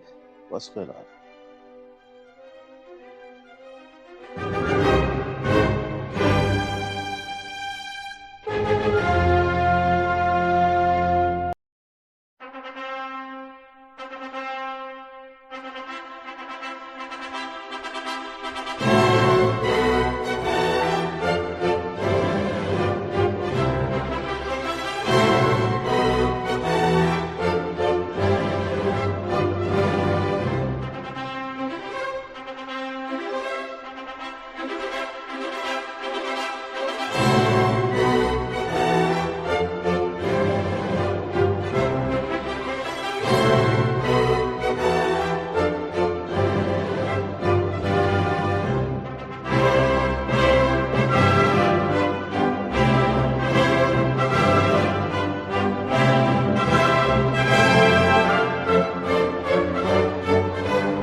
Baby, what you drinking? 2 shots, let's pour it up. I know what you're thinking, but tomorrow won't come for us. This life that we're living, ain't never gonna give it up. Double shot for the gifted, and one more for us. There you go, drink it up. All this love in a cup. Yeah, we go slow, we go fast. Yeah, we can't get enough. We stay all day, all night, living in paradise. Remember, you don't get it twice. The time of your life.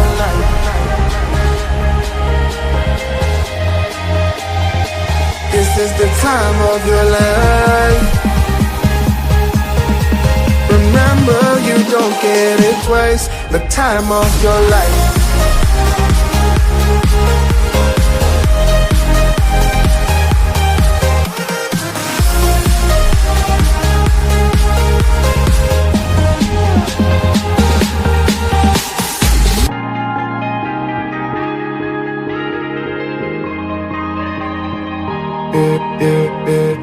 Don't look at the past, no, we're not going that way. Oh, now make it last, make it last to the break of day. No matter what people say, live life in a fast lane. Double shot for the gifted, triple shot for the pain. There you go, drink it up, all this love in a cup. Yeah, we go slow, we go fast. Yeah, we can't get enough. We stay all day, all night, living in paradise. Remember, you don't get it twice. The time of your life.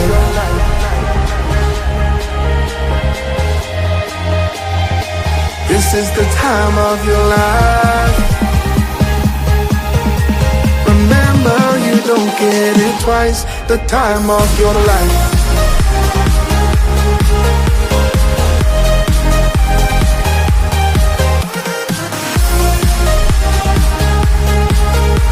Remember, you don't get it twice. The time of your life.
Welcome back, everyone. I trust you are hearing me loud and clear after the tea break. And as I said, I trust you are hearing me loud and clear. And the West Indies now losing that wicket just before the tea break when both batsmen were batting so well. And as Mikel said, it's typical West Indies. That was very, very, very, very disappointing, And you know what, even more disappointing, there was a comment from someone, I don't remember the person's name now, and the person was talking about how O'Geese was batting well, although both batsmen were batting well. And I have a very strong feeling. I have came to the conclusion that that person is happy to see Savory got out. He may come back in the chat and say, no, no, no, no, no. But he's going to say that because I'm calling him out. That's why he's going to say it. So no matter what he say in the chat, I am concluding that he is very happy. He was very happy to see when Savory got out, because how it works, he persons who thinks like him, what they want to do. And in this case, we're using O'Geese, not, but it can be used generally for most persons. They would like to see O'Geese make a double 100 right now. Well, maybe their standard is not that high. They probably would want to see him make 100. And when he makes 100 and everybody else fail, because it doesn't matter if West Indies lose or not, Doesn't matter to them. What they want is for O'Geese to make 100. Everybody else fail. Everybody else probably make 10, 20 odd, 30 odd. And he makes 100. And then they say, the youth feel West Indies cricket, the youth feel the test side, the youth feel the test side. That's the general, that's something that we have to improve on. And I'm glad that they are listening. You see that they are listening to me. I appreciate all of you. I appreciated Cricket West Indies. I appreciate who's listening to me and just open up the field and showing us it. But although that was open up too wide, so we still didn't really get a perspective. But I'm glad that you are trying, and we appreciate that very much. So, Imlak has joined O'Geese at the crease after the tea break, and they have added 9 runs thus far. O'Geese have moved up to 46, and Imlak is on 4. West Indies now in the lead by 11 runs. So at least Sri Lanka will have to bat again, Yes. So it's a case like you want your neighbor. That's a lovely delivery, That's a wicked delivery Imlak gets. He could have done nothing about it. When you salt, When you salt bad. That was just an absolute Jaffa.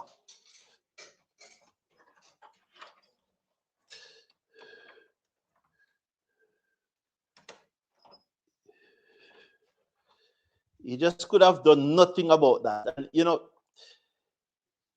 and why I say when you salt, you look at Savory and O'Geese batting. And there they are. The pitch don't looks like it is doing nothing. And you're sitting there and I say, batter on, gentlemen, and you come out. So the pitch looked flat from morning, very flat from morning. And you're thinking about making 100 to get back your place into the West Indies team and so on, because the argument is that while you are a regional 4-day bully and you have made a lot of runs in regional 4-day cricket, you have never yet made runs for the West Indies. You have never yet made your age, except for 1/2 century in an A-team game. But once you are representing the West Indies, and at the late A-team level or in matches like these, the argument is that you have never yet made your age, except for that one occasions. And for you to come out and get an absolute Jaffa, people does not remember the Jaffa that you got in a Imlach. They don't remember the Jaffa. They don't remember that it's an absolute Jaffa that you got. They saw that you make 4 and you made ducks in the first innings, and that's the reality, that's the fact. They are going to say that you should have dropped your wrist and allow it to go through. And that's how analysts do it. Very, very unlucky, man. Absolute Jaffa. When them say bad luck worse than Wobia, oh boy, that was a Jaffa. Yeah. Thank you, Banana Brooks. I'm happy that the audience good. Thank you. Yeah, it's a Michael Douglas. Good luck playing that, boy. Good luck playing. Yeah. Well, just all. You know? Oh boy. The pitch looked flat from morning, flat. And the man came out and didn't get a Jaffa. Yo, rough on him, rough. Jano, it rough on him. Rough on the youth, it rough on him, boss. Absolute Jaffa. You know? As Michael said, good luck playing that. You know, good luck playing that. Absolutely Jaffa. As Fernando is coming back into the attack.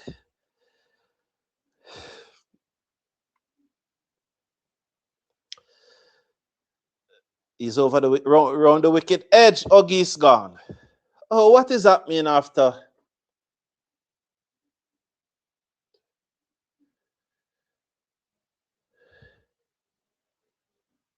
What does that mean?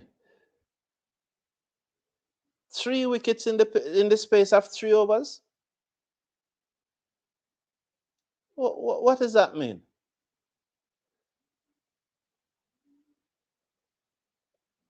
Let me see this now.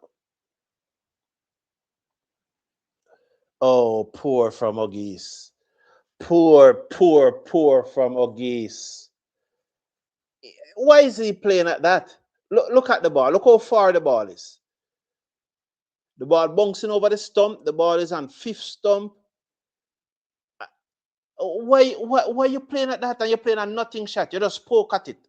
You don't cut and cut hard. You just poke at it like you're giving catching practice. That's a nothing shot. While Imlak got a Jaffa, that's a nothing shot. Come on. I mean, I hope that the youth make 100, you know. Jano. That disappoints me more than Kemar. Savory. Yeah, it disappoints me more than Savory. Definitely. It's just an absolute nothing shot. Both batsmen who were well set got out to nothing shot. And it shows you the mental weakness of our batsmen. Well, Bishop is just going to come and swing, you know. He's just going to play attacking. That's his way. I don't necessarily. It's not necessarily going to swing from the hip, but he's going to play his shots. The 2 batsmen at the crease are going to play their shots. So it will be, once they stay there, it will be some entertaining cricket. 89 for 6 West Indies, lead by 13. The 2 batsmen who were well set play poor shot. Poor shot. in the space of 3 overs, West Indies, just as this is a problem with West Indies cricket, you know. Every time you feel comfortable, and every time, you know, the tension gone, pulled away by Bishop, that gone for 4. I told you that he's going to play his shot. He's not going to stay around. That's how he bats. He plays his shots. So 4 more there to Bishop. He quickly moves up to 6. Anytime you start to feel relaxed and say that, all right, things come, you're getting comfortable with West Indies cricket. They just do something foolish. It's a part of the mental weakness of our batting. Savory, just push down the wrong line. Straight ball, knock him over just before tea. Probably thinking about his sandwiches at tea or what I'm going to eat for tea. Lost this concentration. There can be no other way. It's a straight ball, and him just push down the wrong line. Yes, Imlak got a Jaffa, absolute Jaffa. You know, as Mikel said, good luck playing that. You know, some persons will tell you that he could have dropped his wrist. But I am on the side of Mikel here. Good luck playing that. And then Huggies. 5th stump, bouncing over the stump, poke at it. You see, if the man did fire him irons and get out, you could have said at least he was playing an aggressive shot, an attacking shot. He was looking to score. The shot that he played, he cannot score off that none at all unless he edge and go between the slip. Look back at the shot. You can't score off of that. It's like he giving the wicket keepers batting practice, catching practice. Every time they just disappoint you like that. Oh boy. Oh boy. It's something wrong with we, you know? Because there's no way we keep on following West Indies cricket. We just keep on. We can't stop. Something wrong with we. I to love still. Somebody asks why we do it. It's not rational. It's not rational why we follow West Indies cricket, you know. It's emotional. And then person say, you must get emotional, Mr. Brown. Well, I'm an emotional human being. I know that human beings are emotional creatures. So those who are saying that I must get emotional, I want to know why. I want to know. Oh, I want to know. Human beings are emotional, man. But we don't follow West Indies cricket because of rational thinking. We follow West Indies cricket because of something else. Flemings, how you doing, man? I appreciate those comments. You know, I'm working on something not at like said West Indies level, but at a grassroots level. So I'm working on something, Flemings. I'm working on something. I've done it already. I have coached West Indies cricket already. I've coached Jamaican cricketers. So thank you very much. I appreciate it, boss. Thank you very much. And I'm working on something. Banana Brooks are true, you know. A true Banana Brooks. Absolutely true. Mikel, what England going on with? Because I hope that by now Banana Brooks has left. Because since he joined the chat, persons are just getting out. You know, person really getting out. Scotty Genius, yeah, I saw him at Sabina Park, but he looks much better today than he did at Sabina Park. Much, much better. And to tell you the truth, I was impressed with the way that he was batting before tea. And I don't want anyone to say here that I am saying that I am impressed with him overall. I am saying that I was very impressed with his approach, his balance at the crease, his batting at the crease, his overall batsmanship in this innings. Between lunch and tea, I was very impressed. I was very disappointed, and it was very unfortunate the way he got out. And it is just the same way that most our batsmen they are getting out. And this is a result that they don't train long enough. Our batsmen don't train long enough. So because although he got the tea break, him just play a tired shot. Same thing with Savory. It was a tired shot. Why miss the ball? A straight ball. You know?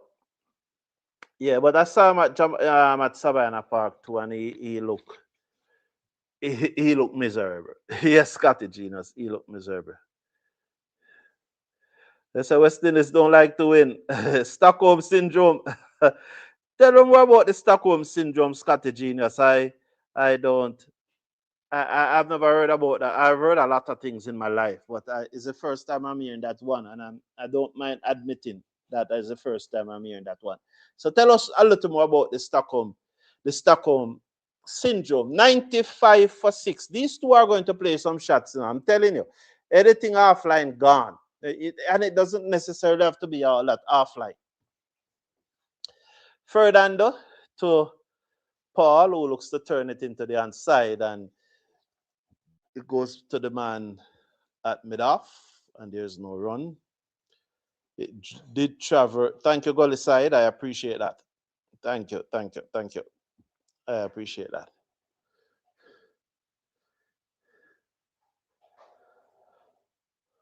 $95 for 6.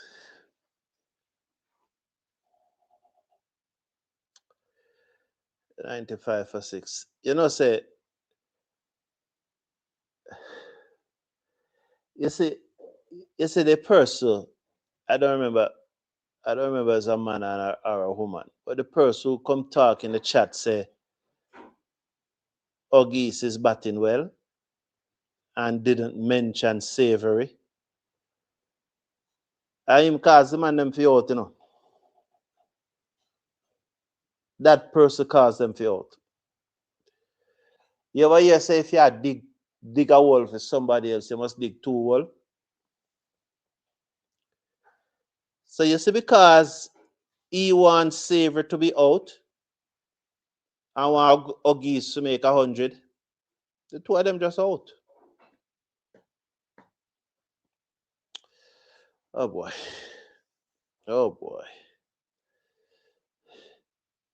96 for 6. 96 for 6. Jano. The 2 of them out plus another wicket as Bishop looks to pull. And I was going to stop the watch along at tea break and go and match, I said, no, let me continue because it looks good. You understand me? Yeah, so it looks good. The youth might make 100. You understand? Then they just out. They just out, babes. They just out. 96 for 6 after 30.5 overs. Well, I hope these two give us some entertainment. The lead is now 20. So here is Fernando. He's going to bowl 3 for 13 from 6.5 overs. The right arm seamer. 2 slips goes down. Bishop, that was a short delivery, and Bishop looks to pull, but it hustled onto him and it goes straight back down the pitch. He was late in the shot, 96 for 6 at the end of 31. 96 for 6 at the end of 31. It's a goal side. It's just banter, eh? It's just banter. Stockholm syndrome, a psychological condition where the abuser victims develop a positive emotional bond with the abuser. All them abuse we still loving them. Absolutely, Scotty. Yes, Scotty Genius. Yes, Scotty Genius. Yeah. Not true. Scotty Genius is spot on, but Scotty Genius, spot on. You're absolutely spot on. No matter how much it's like So you're saying it's like somebody kidnap a person. Let's just for the sake of the argument. So just to make the differentiation. So it's like a man kidnap a woman and he put that woman into slavery, but not wild scale slavery, slavery at his home. So that woman became his slave. But then she now start loving the man. And no matter how the man ill treat her, she still love the man more. You got you. That's what cricket was. That's what West Indies cricketers do it to us. No matter how much they disappoint us and how much heartbreak they cause us, we have to still follow them. Eh? Oh boy. Why did we have to born? Why did we have to born here? But no, we just love the cricket. We love the cricket and we love West Indies cricket. Yeah. We love the cricket and we just love West Indies cricket. Um, all right, Manor Park, welcome. Manor Park Lona, who knows nothing about cricket, is going to share his cricket intelligence. So we are going to have fun. We are going to have real fun for the rest of the afternoon. Manor Park Lona, welcome. Welcome, boss. Welcome. That was a man from my country, and surprisingly, I believe he cursed both of them. Patrick Lambert said he was a man from your country, and he cursed both of them. Do you know him, Patrick Lambert, as a man from your country? Okay. Yeah, he caused a curse on both of them by just singling out. Yeah.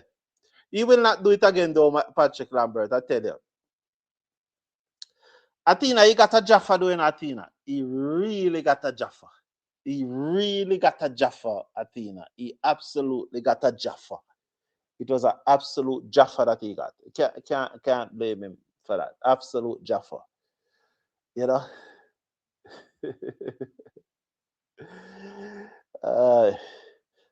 As Paul tried to play a forcing shot, that's how they bat, He's not swiping, but he tried to drive off the up. The West Indies 100 is up, though. I was reading the comment and I never saw how the 100 came up, but the West Indies 100 is up. 106.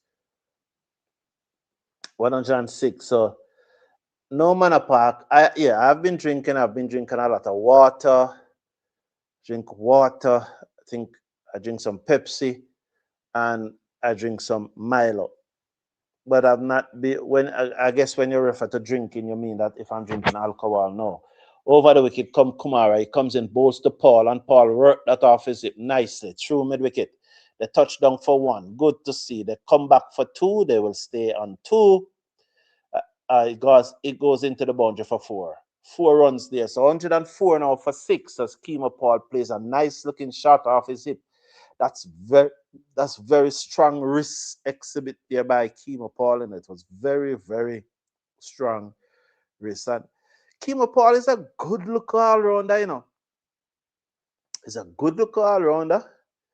He has a lot of potential. He can be, I think he's at 75% of his potential. If he should realize his full potential and seek to go beyond this profession, his potential, if he seeks to maximize his potential and push himself beyond that, he would be very, very good for West Indies.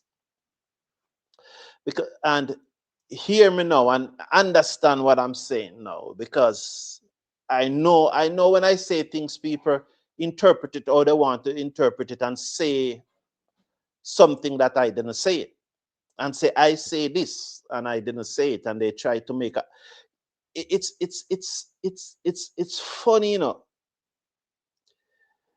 You would say the Milo is hot, and person can't disagree with you because you said the Milo is hot, because the Milo is hot. But what they say is that you said the Milo is cool.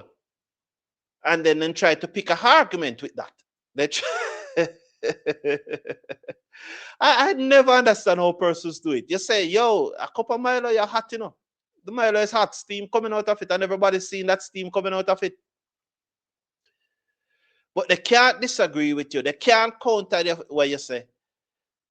So because they can't counter it, them say, why did you say the Milo is cold? I don't know why people do it. So what I'm saying is here, you know, is that I think that Kemar is at 104 for 6. Kemar is performing at 75% of his potential. Should Kemar works hard and realize his full potential and even pushed himself beyond this full potential, he would be a great asset to West Indies as Fernando bowls to Bishop, who steered it down to third man for 4. And this is how these two bats, they play their shots. 108 for 6. Not swipers, they just play attacking cricket. You know, it's risky, of course. It's risky, but it's not all out risky, you know. So having said that about Kemar have a higher ceiling than Justin Greaves. Right now, he cannot replace Justin Greaves in the West Indies team. No, he can't. Justin Greaves earned his spot in the West Indies team. And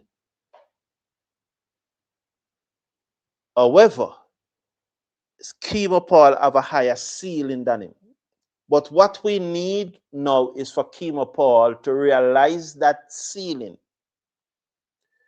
And once he realizes that ceiling, no one can keep him out of the West Indies team. It's just like Odin Simit, you know? It's just like Odin Simit. Their ceiling is so high, but they are not working hard to achieve that ceiling, you know? Big inside edge. Yeah. Big inside edge. Yeah, so the slave.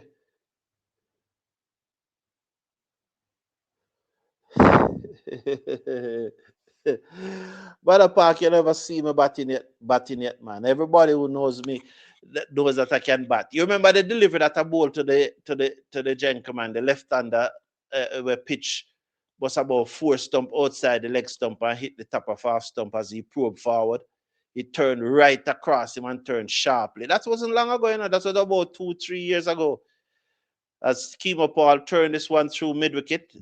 Will they come back for a second? Could be. We'll wait and see. Did they run 2 there? Looks like it's 1. Looks like it's 1 because Kemar is at the strikers end, and I'm almost sure that he was the one who played that shot. But we'll wait in. Yeah, it's 1. So Paul is on 11. Bishop is on 12. I don't think Bishop played those local refined strokes. He would probably look to pull it over deep mid-wicket. You know, he's not going to play the route. He's more like, if you're looking at 2 left-hander, those are the 2. All right, let me see it. See, swings and miss. that's Bishop, man. He swings hard, but you realize that the bat was straight though. He was looking to hit straight. So you would say that Bishop is someone like Richie Richardson, and Kemar is more like a Jeffrey Dujan. There's a little more finesse to Kemar than Bishop. Bishop is just bulging in, while Kemar look to adapt some finesse, you know? Yes, so final delivery of the over. We're going to watch now as Acid Fernando, 3 for 19 from 7.5. He's over the wicket, bowls to Bishop, and Bishop drives back over the bowler head. I think this is going to go very close to the boundary. He got there now, 4 runs. This is how they play. So 114 for 6 at the end of over number 33. You will be entertained if these two batted. So I wasn't drinking. We know like change on the anger. So this is the best of the rest. I would kick out Sleepy Chase as captain and out of the team and bring in Older. He adds more value.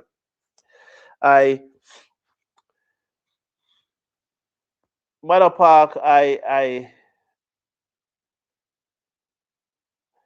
often say that you don't know the cricket. And one of the reasons why I said that is that you post a lot of foolishness. But you see what you just said a while ago? You are spot on. You are spot on. I would love to have Jason Old as a captain for the West Indies team instead of Chase. Absolutely, spot on. I would love that any day. I would love to have Lazy Old as a captain the team. But he's captain in the Los Angeles Knight Riders. I think he's the one captain in the Los Angeles Knight Riders in Major League Cricket. So, West Indies is not like Sri Lanka. When Sri Lanka and Pakistan and Bangladesh and Afghanistan, all those countries can tell their players, say, listen, you can't play T20 franchise cricket. You have to come play for us. Why Cricket West Indies cannot do it? I know it's another long conversation that persons have all sort of things to say about that. But I keep on asking persons one question and then them not answer it. You see, just like how me ask them one question about Blunder Factory, it's the same way me ask them one question as Paul looks to reverse sweep there and he reverse swept that just off his stump. He's exciting. This is exciting cricket, I always ask them, when they tell me about T20 franchise cricket and tell me that players have to earn, the players have to feed their family, so they can't play for West Indies. The other day I heard that same argument, I was in the press box and your journalist talking that argument, and I was participating in the discussion because I don't join those discussions because it is the same thing like about the hot Milo. It's same what I said about the hot Milo. You said the Milo hot and them can't counter it, but they must say it cold just to try to find an answer to counter it. As I'm speaking about hot Milo, can you indulge me with a cup of hot Milo, please, my dear wife?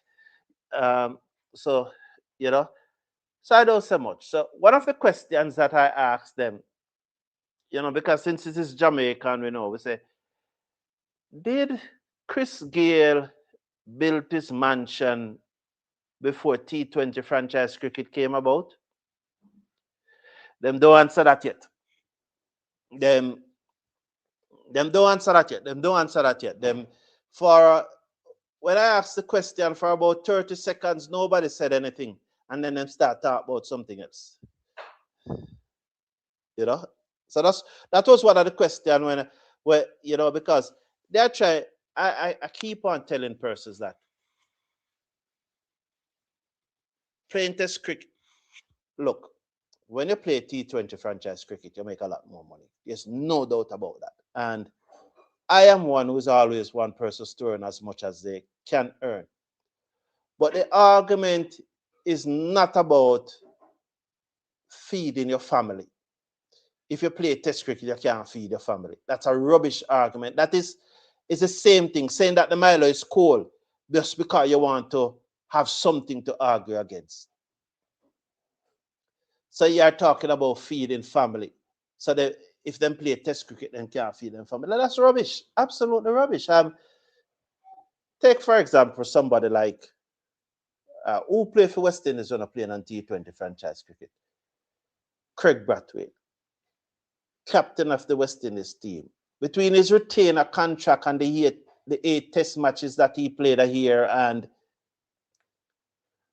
the regional 4-day cricket that he played and the 1-day matches that he played, not the 50 over cricket that he played for Barbados Pride and so on. Craig Brathwaite was still earning $500,000 a month. The majority of us in the Caribbean Not a month, sorry, a year. Which is 1 million Barbados dollars a month, a year. 1 million Barbados dollars a year. That is 75 million Jamaican dollars a year.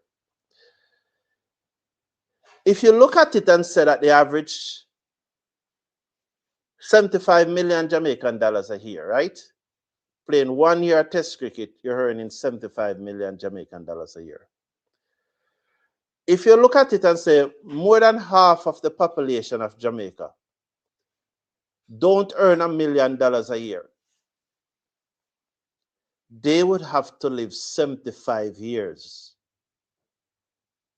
to earn what Brathwaite, who does not play franchise cricket, earn in a year.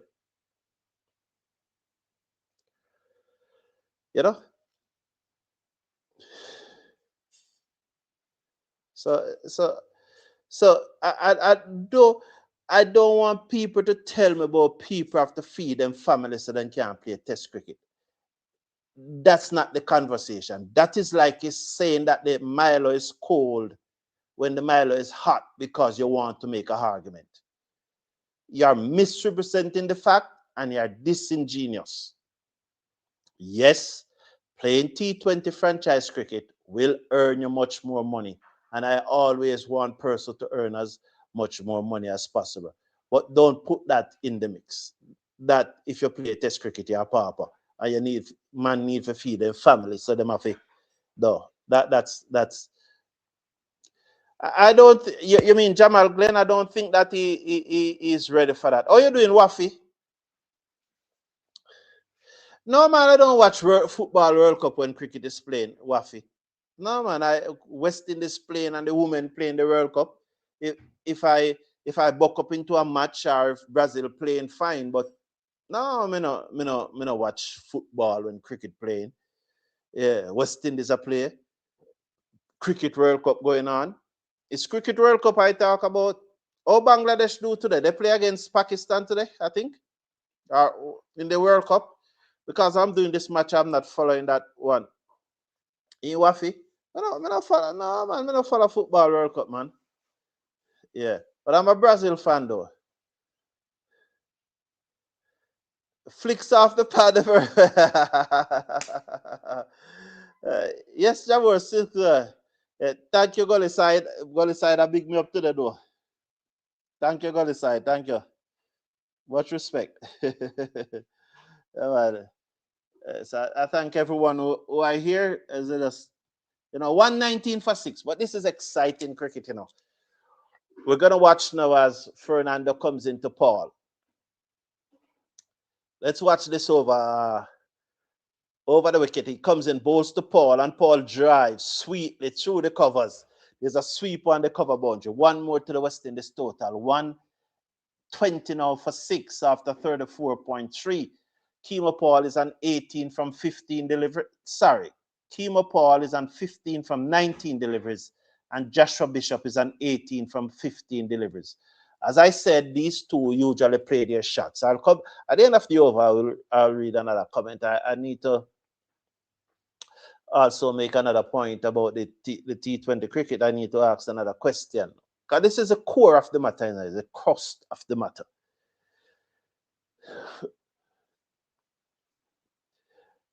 Joshua Bishop is facing now 120 for 6 over the wicket, down the leg side. Keeper came across, got a gloves to it. It passed him though. They have gone for a bye. We'll wait and see if they come back for another bye signal. It looks to be one bye. I'm just waiting on the graphics to come up. Who was facing? Well, I think it's one, because the Paul is on strike, and almost certain it was Bishop that was facing. Yes, so it's one. 121 for 6. One delivery to coming over number 35. Because I have a question to ask. I have a question to ask you, Legend Athena. I have a question to ask you. 121 for 6. It comes in now.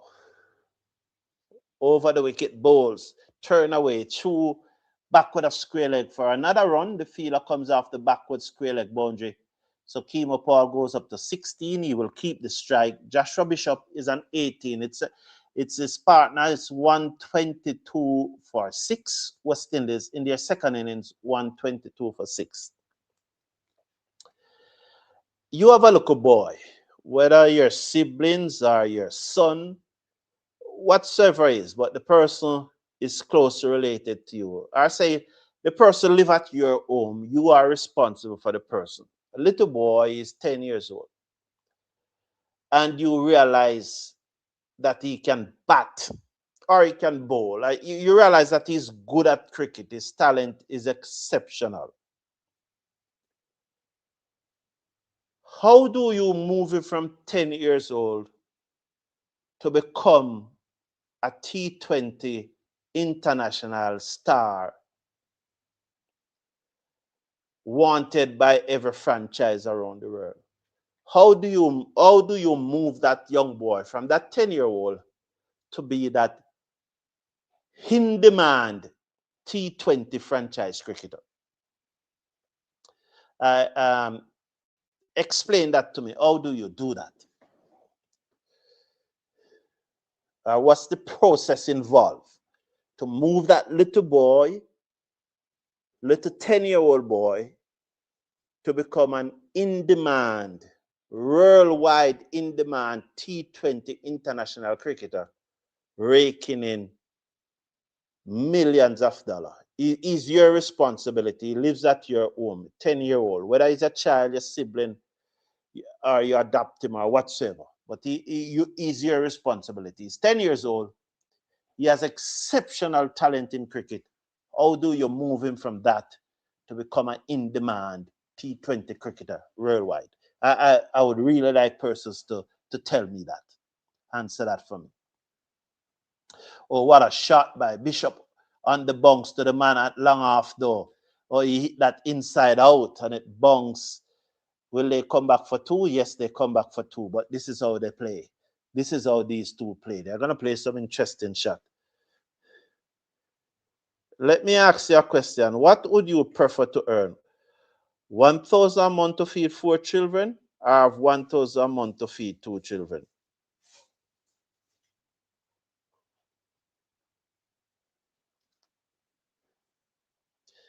I absolutely don't.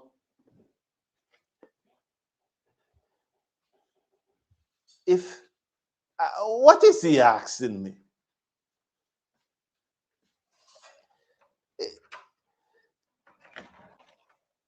Unless he mistype. He asks me 1,000 a month to feed 4 children and 1,000 a month to feed 2 children. You know, but easier to feed 2 children than 4.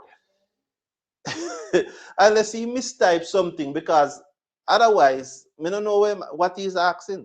But that's Manor Park loan, I know. Always ask. Always post something where you know understand the genesis of it. He's asking me 126 for 6. Mr. Brown, let me ask you a question. What would you prefer? Earn 1,000 a month to feed 4 children, or have 1,000 a month to feed 2 children? No, most 1,000 a month to feed 2 children. It's straightforward. Atina said relocate to India.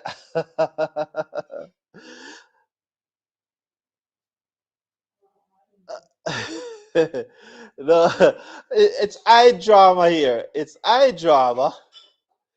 Bishop chipped down the crease, misses. The keeper failed to collect. The ball went to first slip. From first slip, Bishop didn't even try to get back in his crease. And the batted first slip, shy the ball and hit the keeper on his leg. Then Bishop got back in his crease. This was poor cricket IQ from Bishop there. Why didn't he get back in his crease? He didn't hear the death rocker. Well, when I said death rocker, it's a term in cricket meaning that the stumps were disturbed. He didn't hear it, but he held the pose instead of get back in the crease. Low IQ cricket again. Eh? Low IQ. What?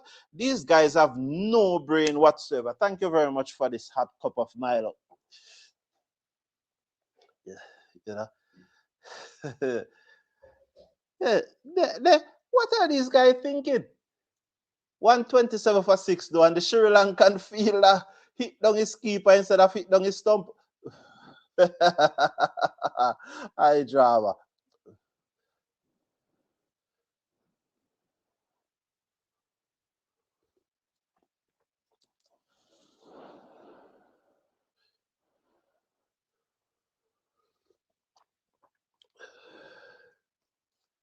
High drama, eh? So the new Shai is coming into the attack now. 127 for 6, West Indies. So the lead has gone past 50. I think that lead 27, that's 51. You know. Yes, Joseph Isaac. It's must 1,000 amount to feed 2 children. I don't know what this guy. Yeah, all right. So the Nusha, he said that he's coming here to teach me cricket, but I don't hear him ask me any cricket yet. Ask me anything at cricket yet. The left arm orthodox spinner, bowls to Kemar, who drives through the offside down to the fielder coming off the cover boundary. One more to the total. I don't know if he's building up. You know, when a lawyer is trying to build up to ask a question, so he's setting up. He's setting up. Yeah. Please tell me this, Mr. Brown. How can a country like Curacao, Cape Verde, with a population less than 1 million, qualify for expanding FIFA World Cup, but India, with over 1 billion people, can't?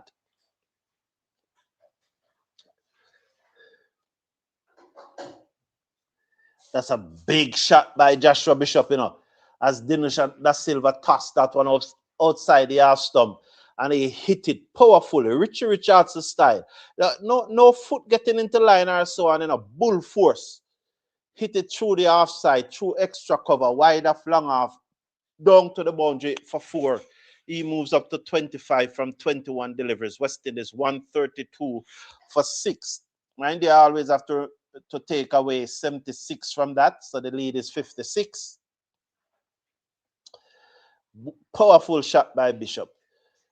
So Duno shot. The left arm orthodox spinner bowls to Bishop again, and he hit this high in the air. The fielder running back on the cover boundary. He has to run over the cover boundary because it drops on the grass bank that lacks grass.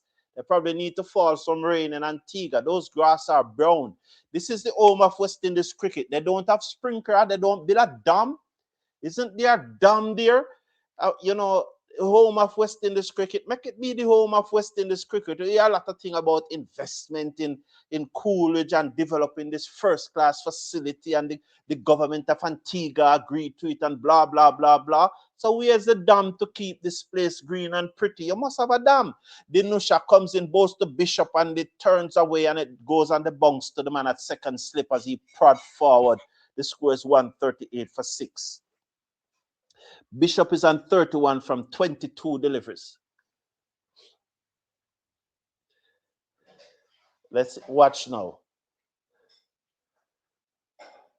He comes in now, bowls to Bishop, and Bishop is forward as the orthodox spinner grips and turn across the batsman, goes through to the keeper. End of 37, 138 for 6, Bishop 31, Kemar 19.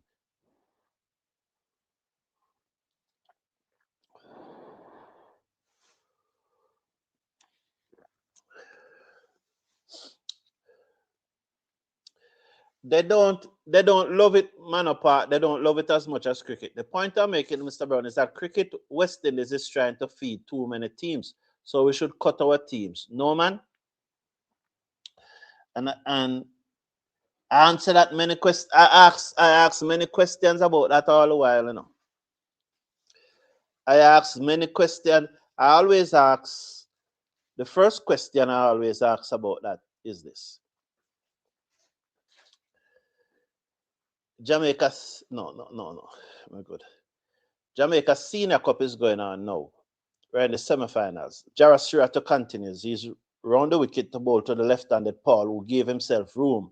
Forces up the back foot down towards extra cover. The fielder comes around, made a tumbling stop, and they'll come back for 2, 140 for 6. Jamaica Senior Cup is going on right now, Manor Park, Lona, because you don't understand where I'm going. The Senior Cup have no sponsor.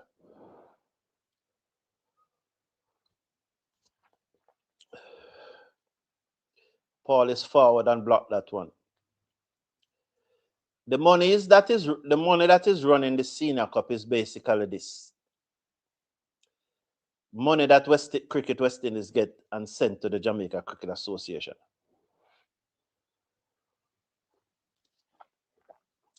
If Jamaica can't find sponsorship for JCA cricket competition, how are they going to find sponsorship to go it alone?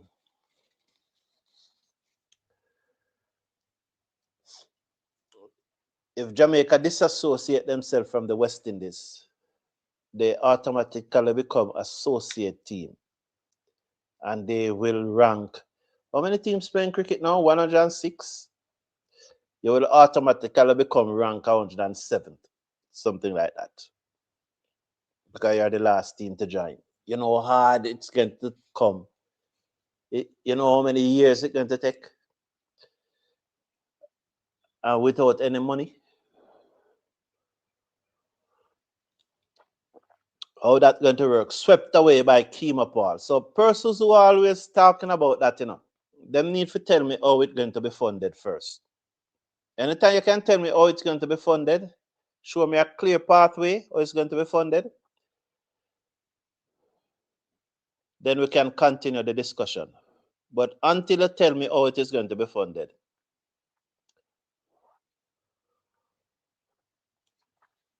Senior Cup going on now without sponsorship. The match not even being streamed. Not even being streamed. Not even being streamed. Yeah?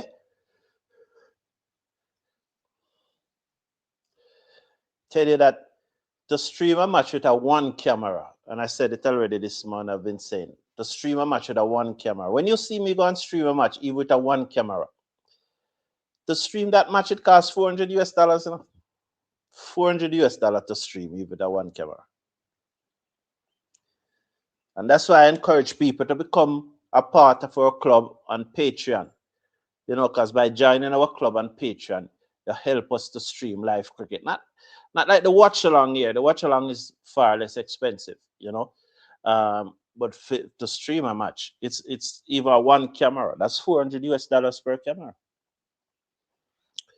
And I couldn't get any sponsorship to stream the semifinals. I've been looking sponsorship to stream the semifinals. Can't get anybody to offset the cost of streaming the semifinals. So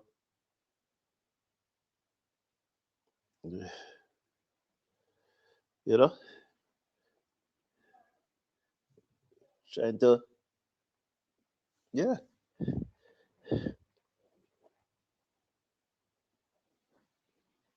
And when we're streaming a match, if a company sponsors to stream a match,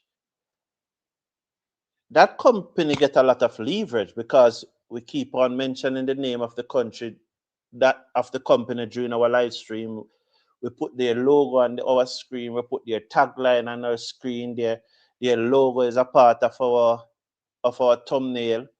We interview them during the match and so on. So we give them a lot of leverage when we are streaming a match, when somebody sponsors our stream. A lot of leverage and get a lot of big shot by Bishop over extra cover for 6. He moves up to 41. Big shot. As the left arm orthodox spinner stop that one. I told you these two play attacking cricket enough.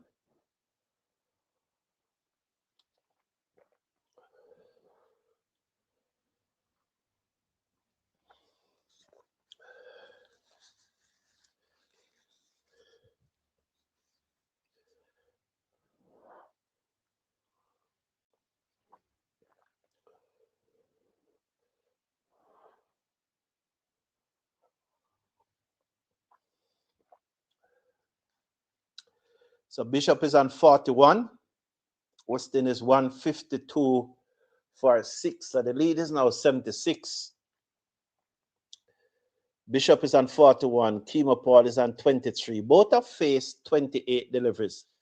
And suddenly the field is spread far and wide.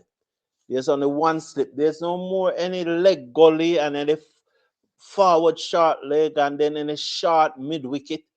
You know those 4 men that were basically crowded the pitch. Those are gone. It's only the orthodox slip that is left. Then Dunasha, the left arm orthodox spinner, bows to Bishop, who drives all along the ground down to the fielder and the extra cover and the cover boundary, who's sweeping. One more to the total. He moves up to 42. Paul is on 23, comes into strike. 153 for 6.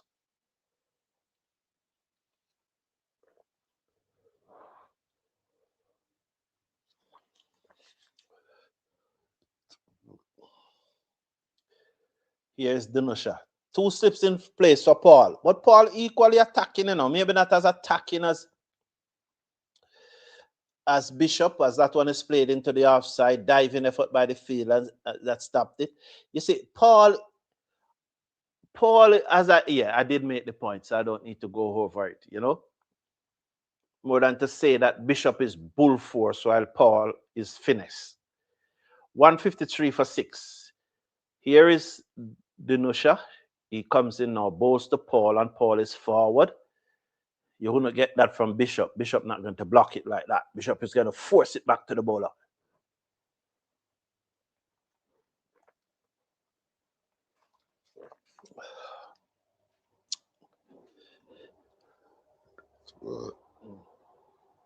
So 2 slips goes down as Dinusha comes into Paul, and Paul is forward edge to first slip on all along the ground. No damage done. End of the over. 153 for 6 after 39. Kemar Paul, he is on 23. With him, Joshua Bishop on 42. Top scorer so far in the West Indies innings is Akeem Ogis, who made 46. West Gully side, you have to balance. Athena say years and lots of money. I guess he's talking about how you move the 10-year-old boy to become a T20 franchise sought after cricketer. Yeah, yes. Yeah, lots of money. Would you prefer one great West Indies men team or having all these West Indies team performing below average because the money being spread is not enough? I want you, Manor Park, to the time you spend type and asking me those questions, ask yourself this. Or type this in your browser. What's the population of Sri Lanka? What's the population of Afghanistan? What's the population of Bangladesh?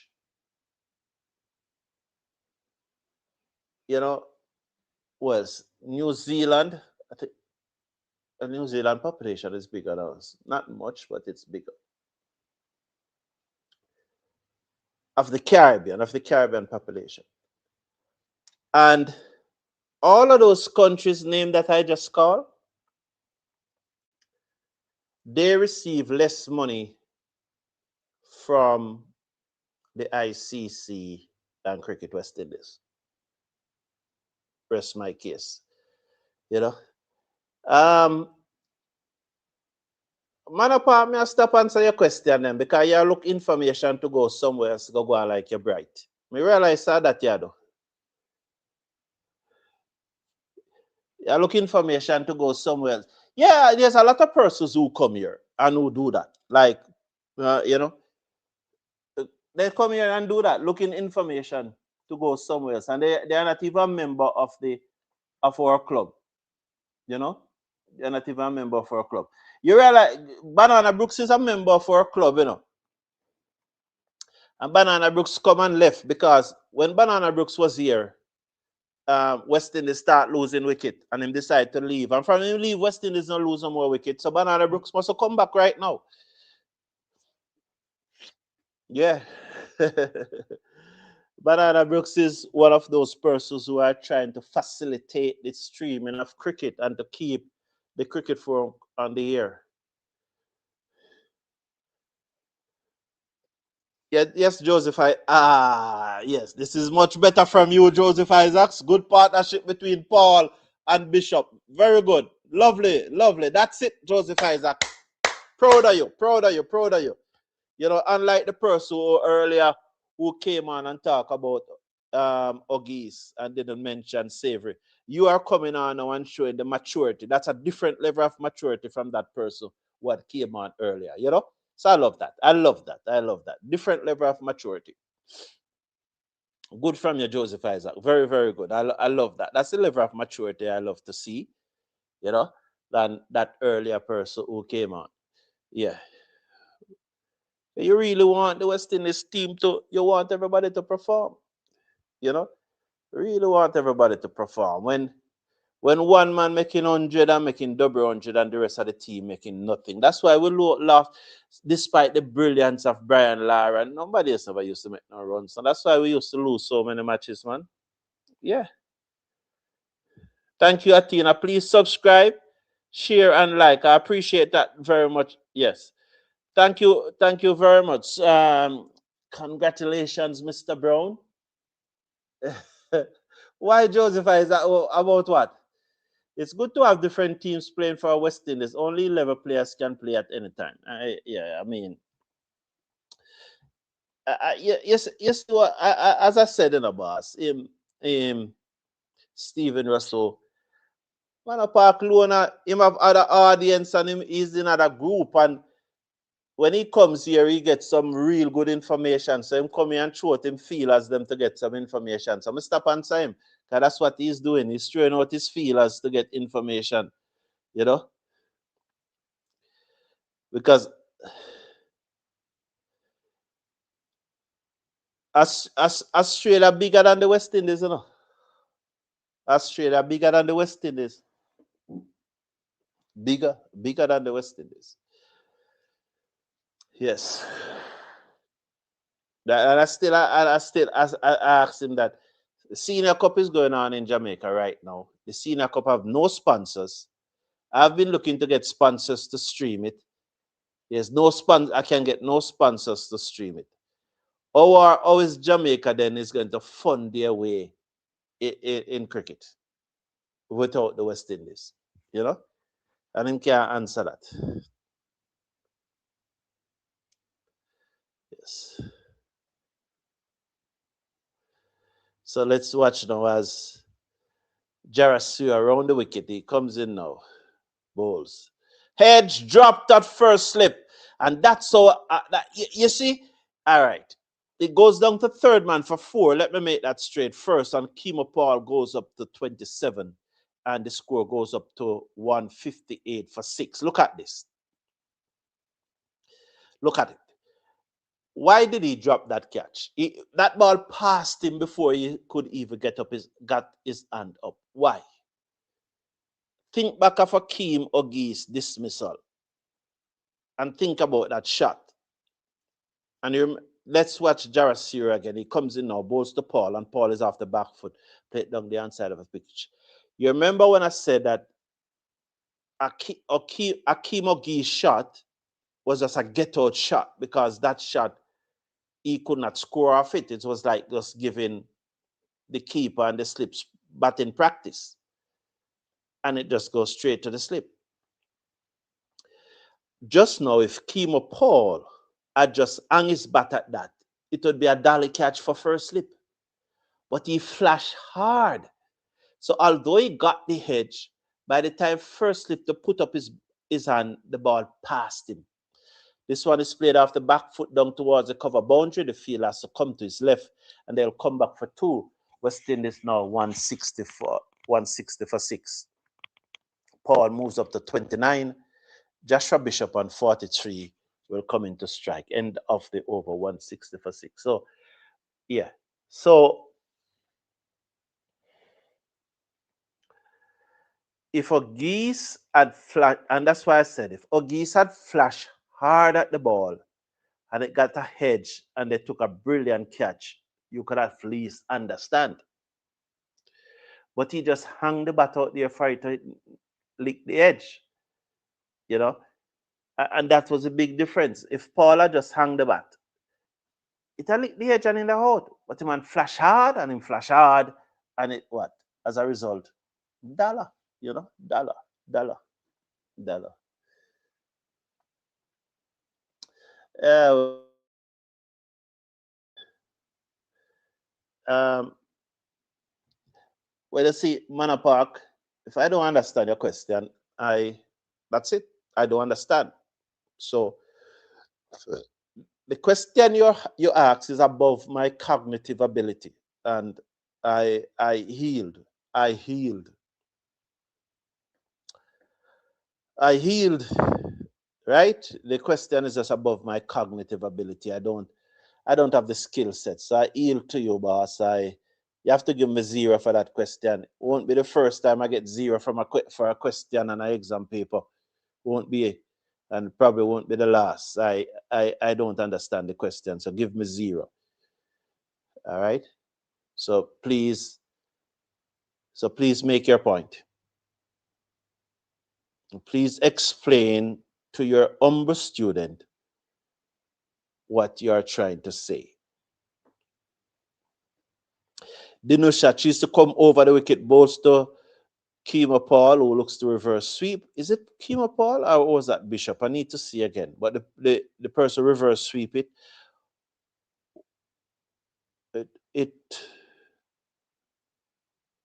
It was Bishop that looks to reverse sweep. Bishop is in the 5, Paul is in the 4. So where these players get these gears that they're wearing?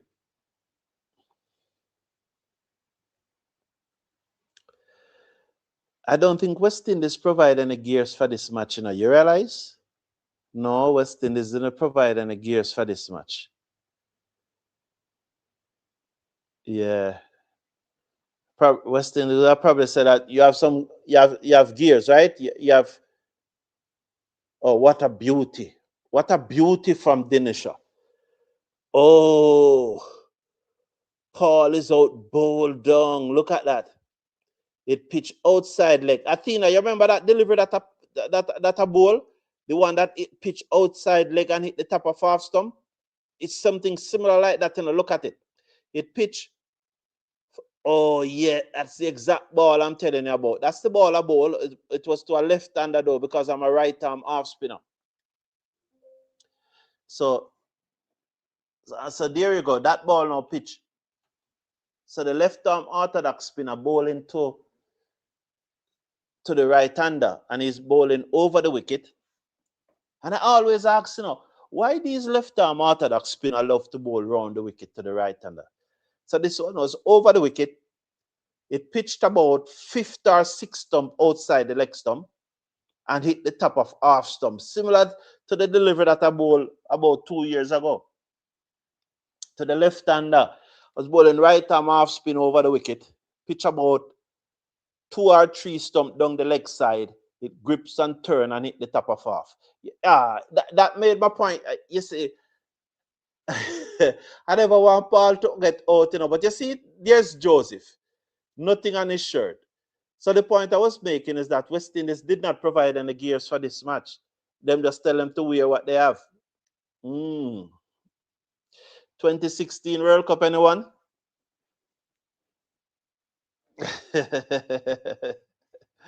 Oh boy. Yeah.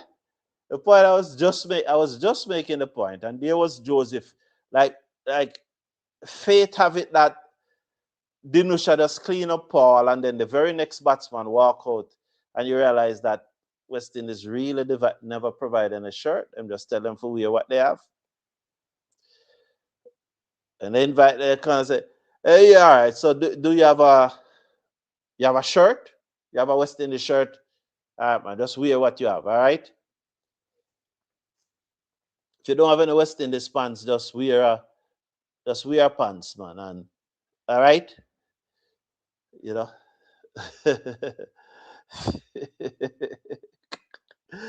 Yeah, no gears provide for this match. No gears. It's a first class match, and West Indies did not provide gears. Can you imagine? Denusha comes in, bows to Bishop, who looks to hit this inside out. It goes down towards cover. Work for the field and the cover boundary, who stopped it with his big foot just in front of the boundary. I never like see a cricketer does that, because I always remember Nix McLean and what happened to him in Australia, and he was never the same bowler after that. Never the same bowler after that. After that ankle injury, he was just not the same bowler. So I never love to see fielders putting down that big number 11. Bishop hit this hard. It's right out of the screw. It's over long on. That's his 50. How it bunks off Coolidge and bunks back onto the field. So 6 more to Bishop, bringing up his 50. Big shot there by Bishop. Yes, that was a big, big shot.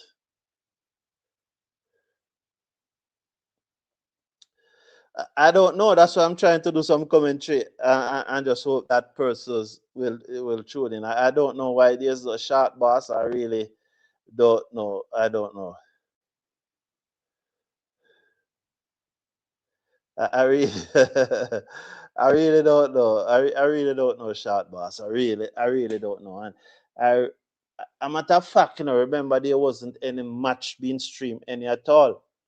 I complained about it on Thursday why the game is not being streaming, because we're doing a show during I think the women watch along for the World Cup watch along on Thursday.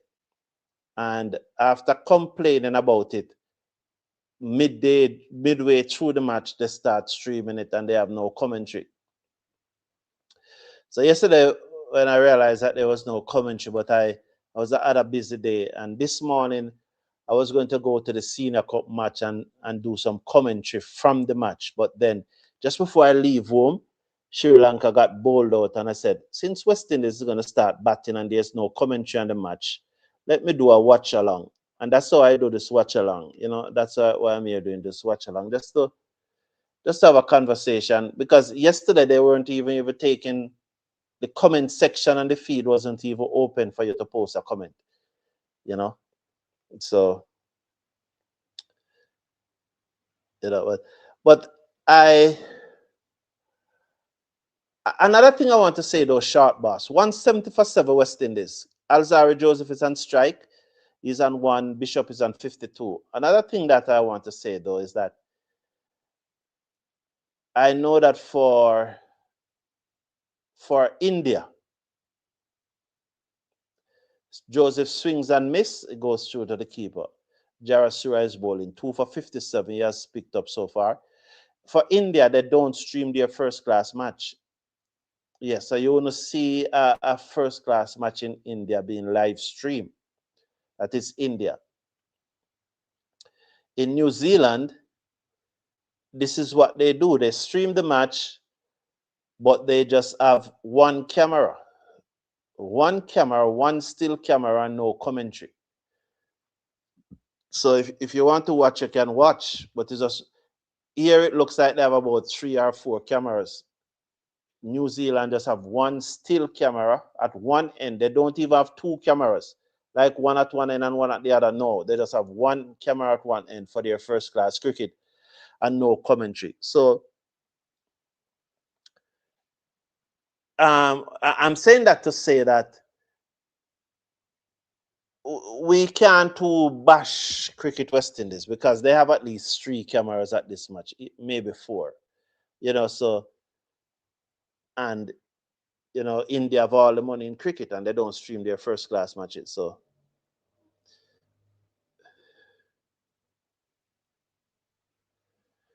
the match is on YouTube, Kurt Amir. The match is on YouTube.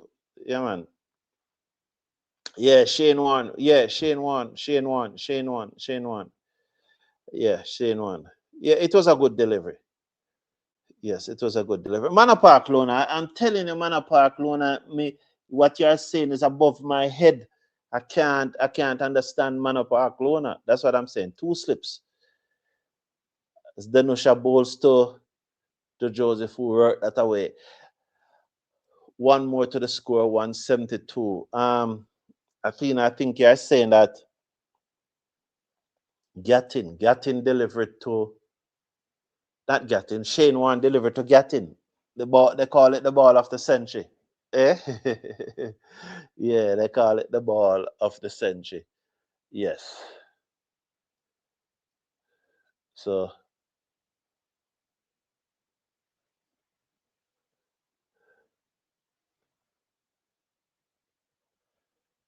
so let's watch now. Hit this high in the air as he middled it. Yes, he did. And it gone again for another 6. Bishop at his very best. Yeah, Michael, yeah, man, I'm aware of it, but I'm just explaining. I'm just explaining it. Yeah, I'm just explaining it. And they have all the money, but they still sell the rights. But yeah, man, I was just trying to show him that yeah, man, I'm fully aware. Respect, Kurt.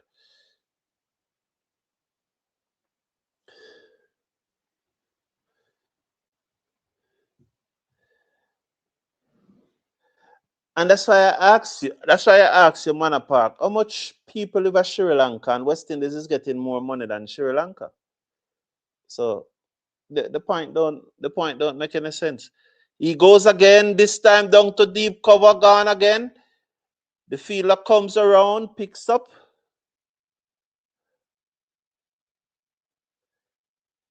So Bishop now is just throwing his bat at everything. He's a confident player, you know. It reminds me of the 100 that he made. Did he? Ireland? I think it's just Ireland. It reminds me of the 100 that he made against Ireland. West Indies 179 for 7. Dinesh comes into Joseph, and Joseph hit this high in the air, over deep mid wicket. The fielder coming in, takes the catch. Joseph goes down to deep mid wicket. He's out. So one more wicket gone down for the West Indies. The lead is over 100. It's 103. Joseph looked to hit that out of the ground. He didn't quite mirror it. If he had tried to hit it straighter, but he went across the line. And that's the thing with Bishop, you know. Bishop hit straight. So he present a larger surface area of the bat, you know. So he reduce risk. It's not that his batting style is not risky, but he reduced the risk by presenting a larger surface area of the bat. Joseph went across the line. If he looked to hit straight, he would have probably hit it over long on. And if he tried to hit straight too, that ball would have cleared the mid on. So even if it didn't clear the boundary, it would have still dropped. It would have still dropped behind the mid on. Yeah, because if you look at Bishop, he does hit the ball straight. His bat does come in. So Dinesh pick up 2 for 37. Niall Smith is a new batsman.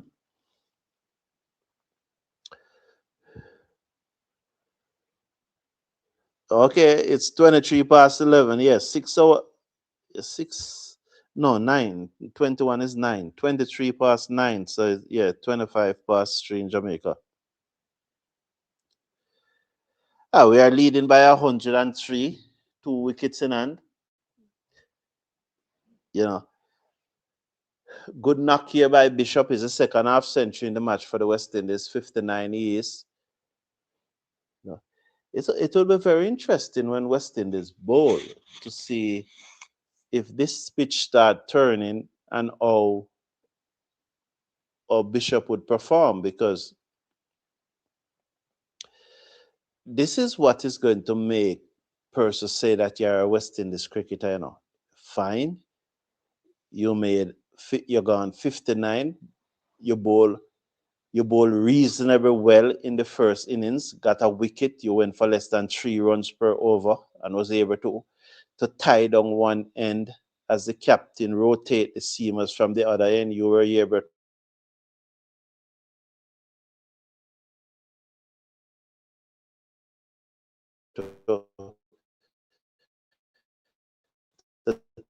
That's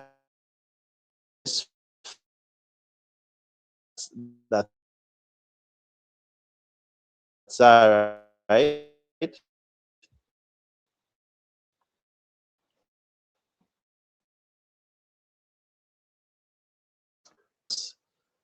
Just waiting.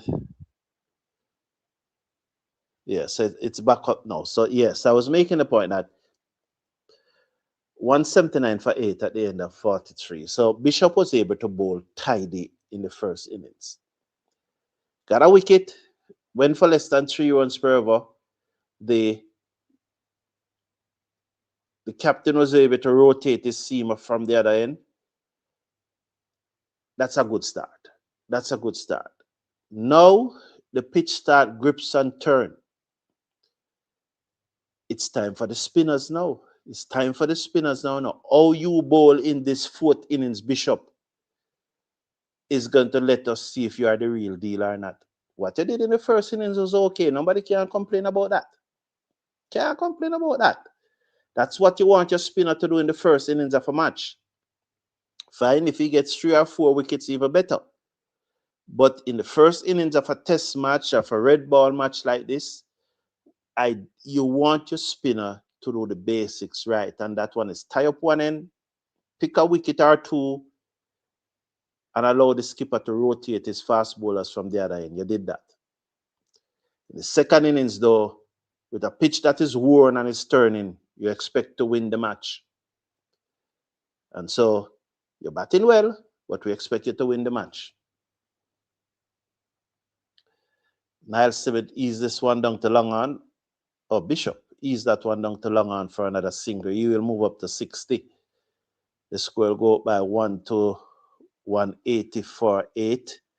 The lead is now 104. Smith comes in to strike. Right? So, yeah. It's time now. Is this time? This fourth innings is his time. The fourth inning is going to decide whether he's the real deal or not. His time in the fourth innings. That's the level of that's the level of reason you must bring to the game. You hear Manor Park Lona? I don't know, Kirk Commute. Yeah, he's a tall, big chap. He's too big though. He needs to take off some weight.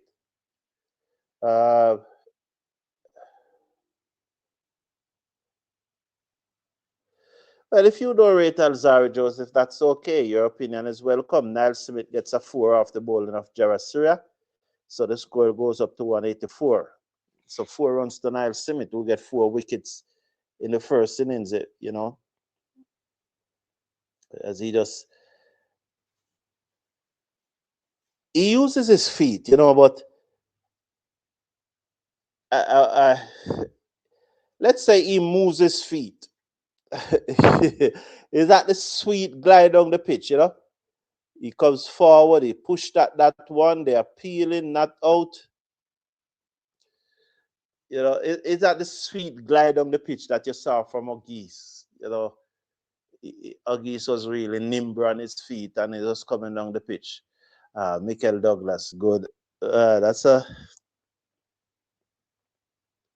in my opinion, no, you know, because, well, I don't know. What do you think in the comment section? Should Bishop be forming the strike? Off the top of my head, I would say no, but you know, because I just see Bishop as a ball beater. You know, I see Bishop as, well, anybody can out any ball, but you understand the term, stump. Oh, the keeper missed it. The keeper missed it. I was wondering why the base doesn't come off, but the keeper missed it. And they run 1, they run 2, they run 3, they will be looking to run 4. They can't, I think Niles Smith bus. Niles Smith bus, so they could not go back for 4. 3 buys. 187 for 8. I thought it was out stumpy, chipped, he missed it, the keeper missed it. And when I say old stump, I said old stump, and then I saw the ball. Then I saw the ball running past the keeper. I said, what that? So, you know, Stephen Russell said, I think Alzarri is being tested to see some improvement. No, Alzarri will play in the test. And as I say that, yeah, 1, 2, 3, 4, 5. Yeah, Alzarri will play in the test. Yeah, he will play. Warrican won't play, so why you name him? Whipped away, good shot that. Straight to the man at backward square leg, and they come through for 1. So Bishop whipping that away, 6-1. The scoreboard is mixed up, I think Bishop is on 61, and the score should be 188 for 8. Yes. Alzarri will play. We'll play the 5 seamers. When that's 4 seamers plus Greaves. Greaves is largely playing as a batsman at number 6.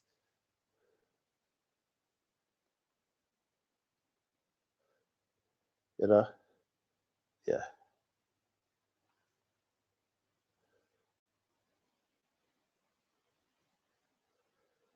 Different time now. I have different time don't know Manapa because there are players who are playing right now. I'm sure they can't bat like you when you were a little boy.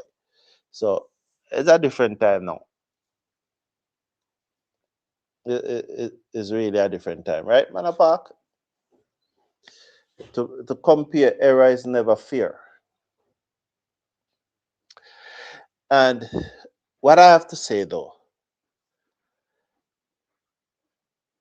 Alzarri Joseph, if he was coming up in the 70s and the 80s, he would be better than he is now, The competition and the structure and the systems that we have there then, although those systems and structures were informal, because now we are struggling to put the formal structure together. Those systems and structures that allow us to be so great back then were informal structures. But coming up through those informal structures, he would be a much better bowler than he is right now. And a large number of those bowlers back in the 70s and 80s, if they were here today, if this was their time, they would not have been good as they were in the 70s and 80s. Yeah. So it's unfair to compare generations like that. 188 for 8, 41.4 was bowled. And so Danisha is hiding the ball from Bishop. So this is what they call negative bowling, Manor Park. You know that? Negative bowling. This is what they call negative bowling.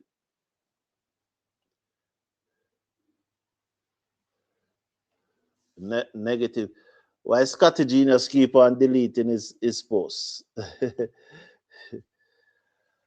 One more to Bishop as he whips that away down to backward square leg.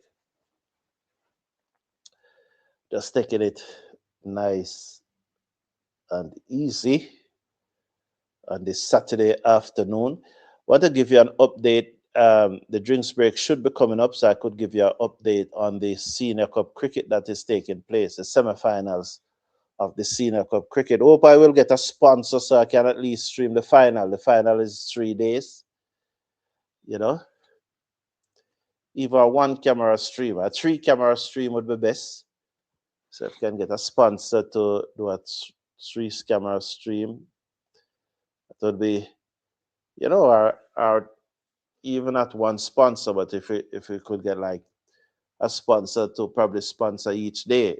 Each day with a 3-camera stream is $1,200 per day with a 3-camera stream. So three sponsors, each one of them put up $1,200 down the pitch. He's outstumped this time Niall Smith.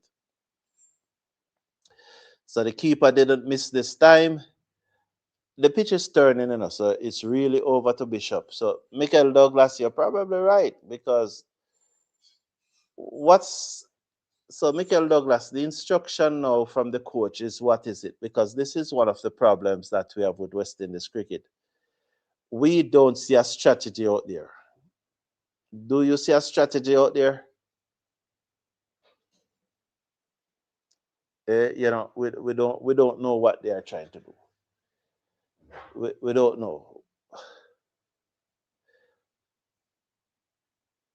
Because why would Niall Smith be running down the pitch like that? Why wouldn't he try to be blocking some ball to? Because it's common sense, you know. Even if nothing is coming from the coach, right? Even if nothing is coming from the coach, why he doesn't tell himself, say, boy, me now out, you know, a bishop of you out, you know. That's how you go. Yeah. So a bonehead cricket that, man. A bonehead cricket from Smith just now. Bonehead cricket, low IQ cricket.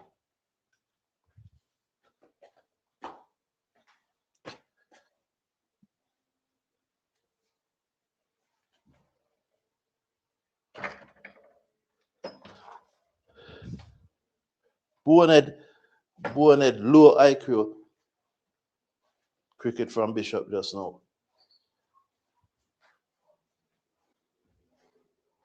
Yeah. Absolute bonehead, low IQ cricket from Bishop. Bonehead.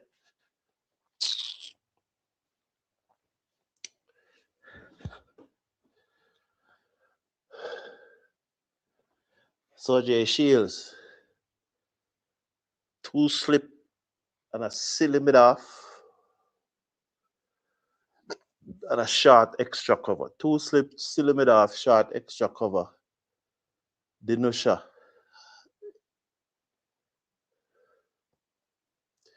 And he swings this high in the air. There's no deep mid wicket. The long on is running back, but he will not get there. It's 4 runs. So man, just swipe the first ball down for 4. 193 for 9. Let's see what Bishop is going to do.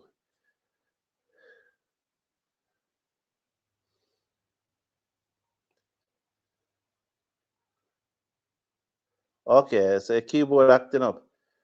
Sometimes we have to be honest with ourselves and say Alzarri is not good enough.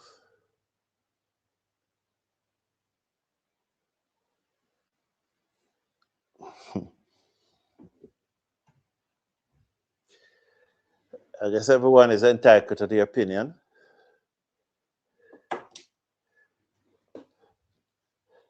I once heard a person say, let me not go there because maybe that is probably too mature for this audience. And they will say that you say the mile of coal, although you say it hot.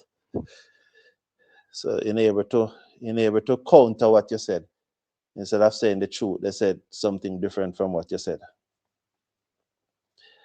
Yeah.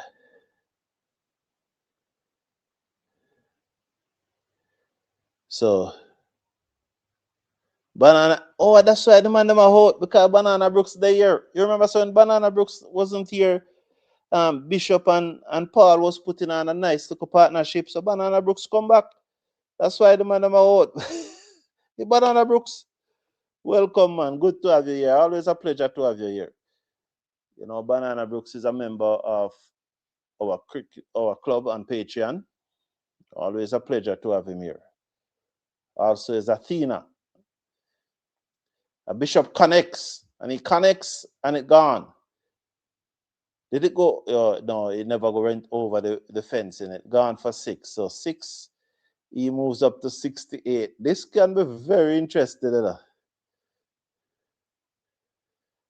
Will he try to hit every ball for 6 or will he block something? Is this, let's see, is he such a low IQ cricketer that he's trying to hit every ball for 6 or he realized that he has to block? It's a 199. The scoreboard is saying 189, but I think it's 199. It peels off away and he's out. That's a come on for the field. Why you stand up? If you are so daft that you think you can hit every ball for 6 because you're so daft. When you're hot, why why you disappointed? It doesn't come out for the people and feel. I think it's 199, you know. I think it's 199. So West Indies 199. You take away 76 from that is what? 76 from 199 is 123. So they will need 124 to win. Yeah, if you are so daft, if you are so boned that you think you can hit every ball for 6, and when you're out, you're gonna be able to say what you do. But you're boned already. Because you're boned, why you think you can lick every ball for 6, you know? Yeah. So that's the West Indies innings. I think it's 199. They're still not sure. I think Bishop made 68. They have 193 there, but I think it's 199. Oh, they have 193 for 9. So I guess they're going to add the 6 and then add this dismissal. As usual, those persons who are scoring for Cricket West Indies know not what they do. You know, they just don't know what they do. I wish I could say brain freeze, but it is just stupid cricket by Smith. Yeah. Yeah. Banana Brooks, but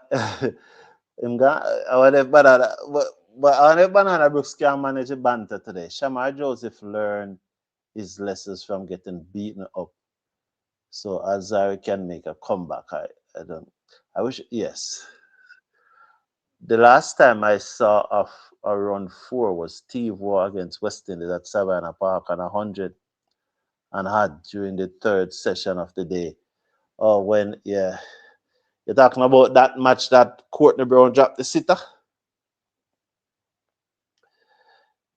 England beat Scotland women. Does that help West Indies girls? Yeah, well, yes, it's yeah, man, it does. It does big time. Because Scotland and New Zealand would have lost 2 matches now. And we would have won 2.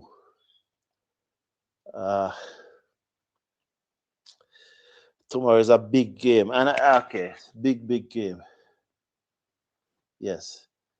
All right, I want to thank everyone for being here. It was a good look spell. I think this is what, 4 hours? Yeah, 4 hours is good. Please support the Cricket Forum. The link is in the video description.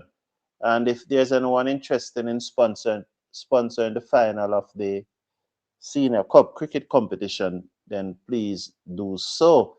We'd appreciate it. Let me give the score because there are persons who may be interested in the score of Jamaica Senior Cup cricket competition. So I want to give you the latest score. Please just bear with me to give you the latest score so that you can get the latest score of Jamaica Senior Cup cricket competition. So just checking in here.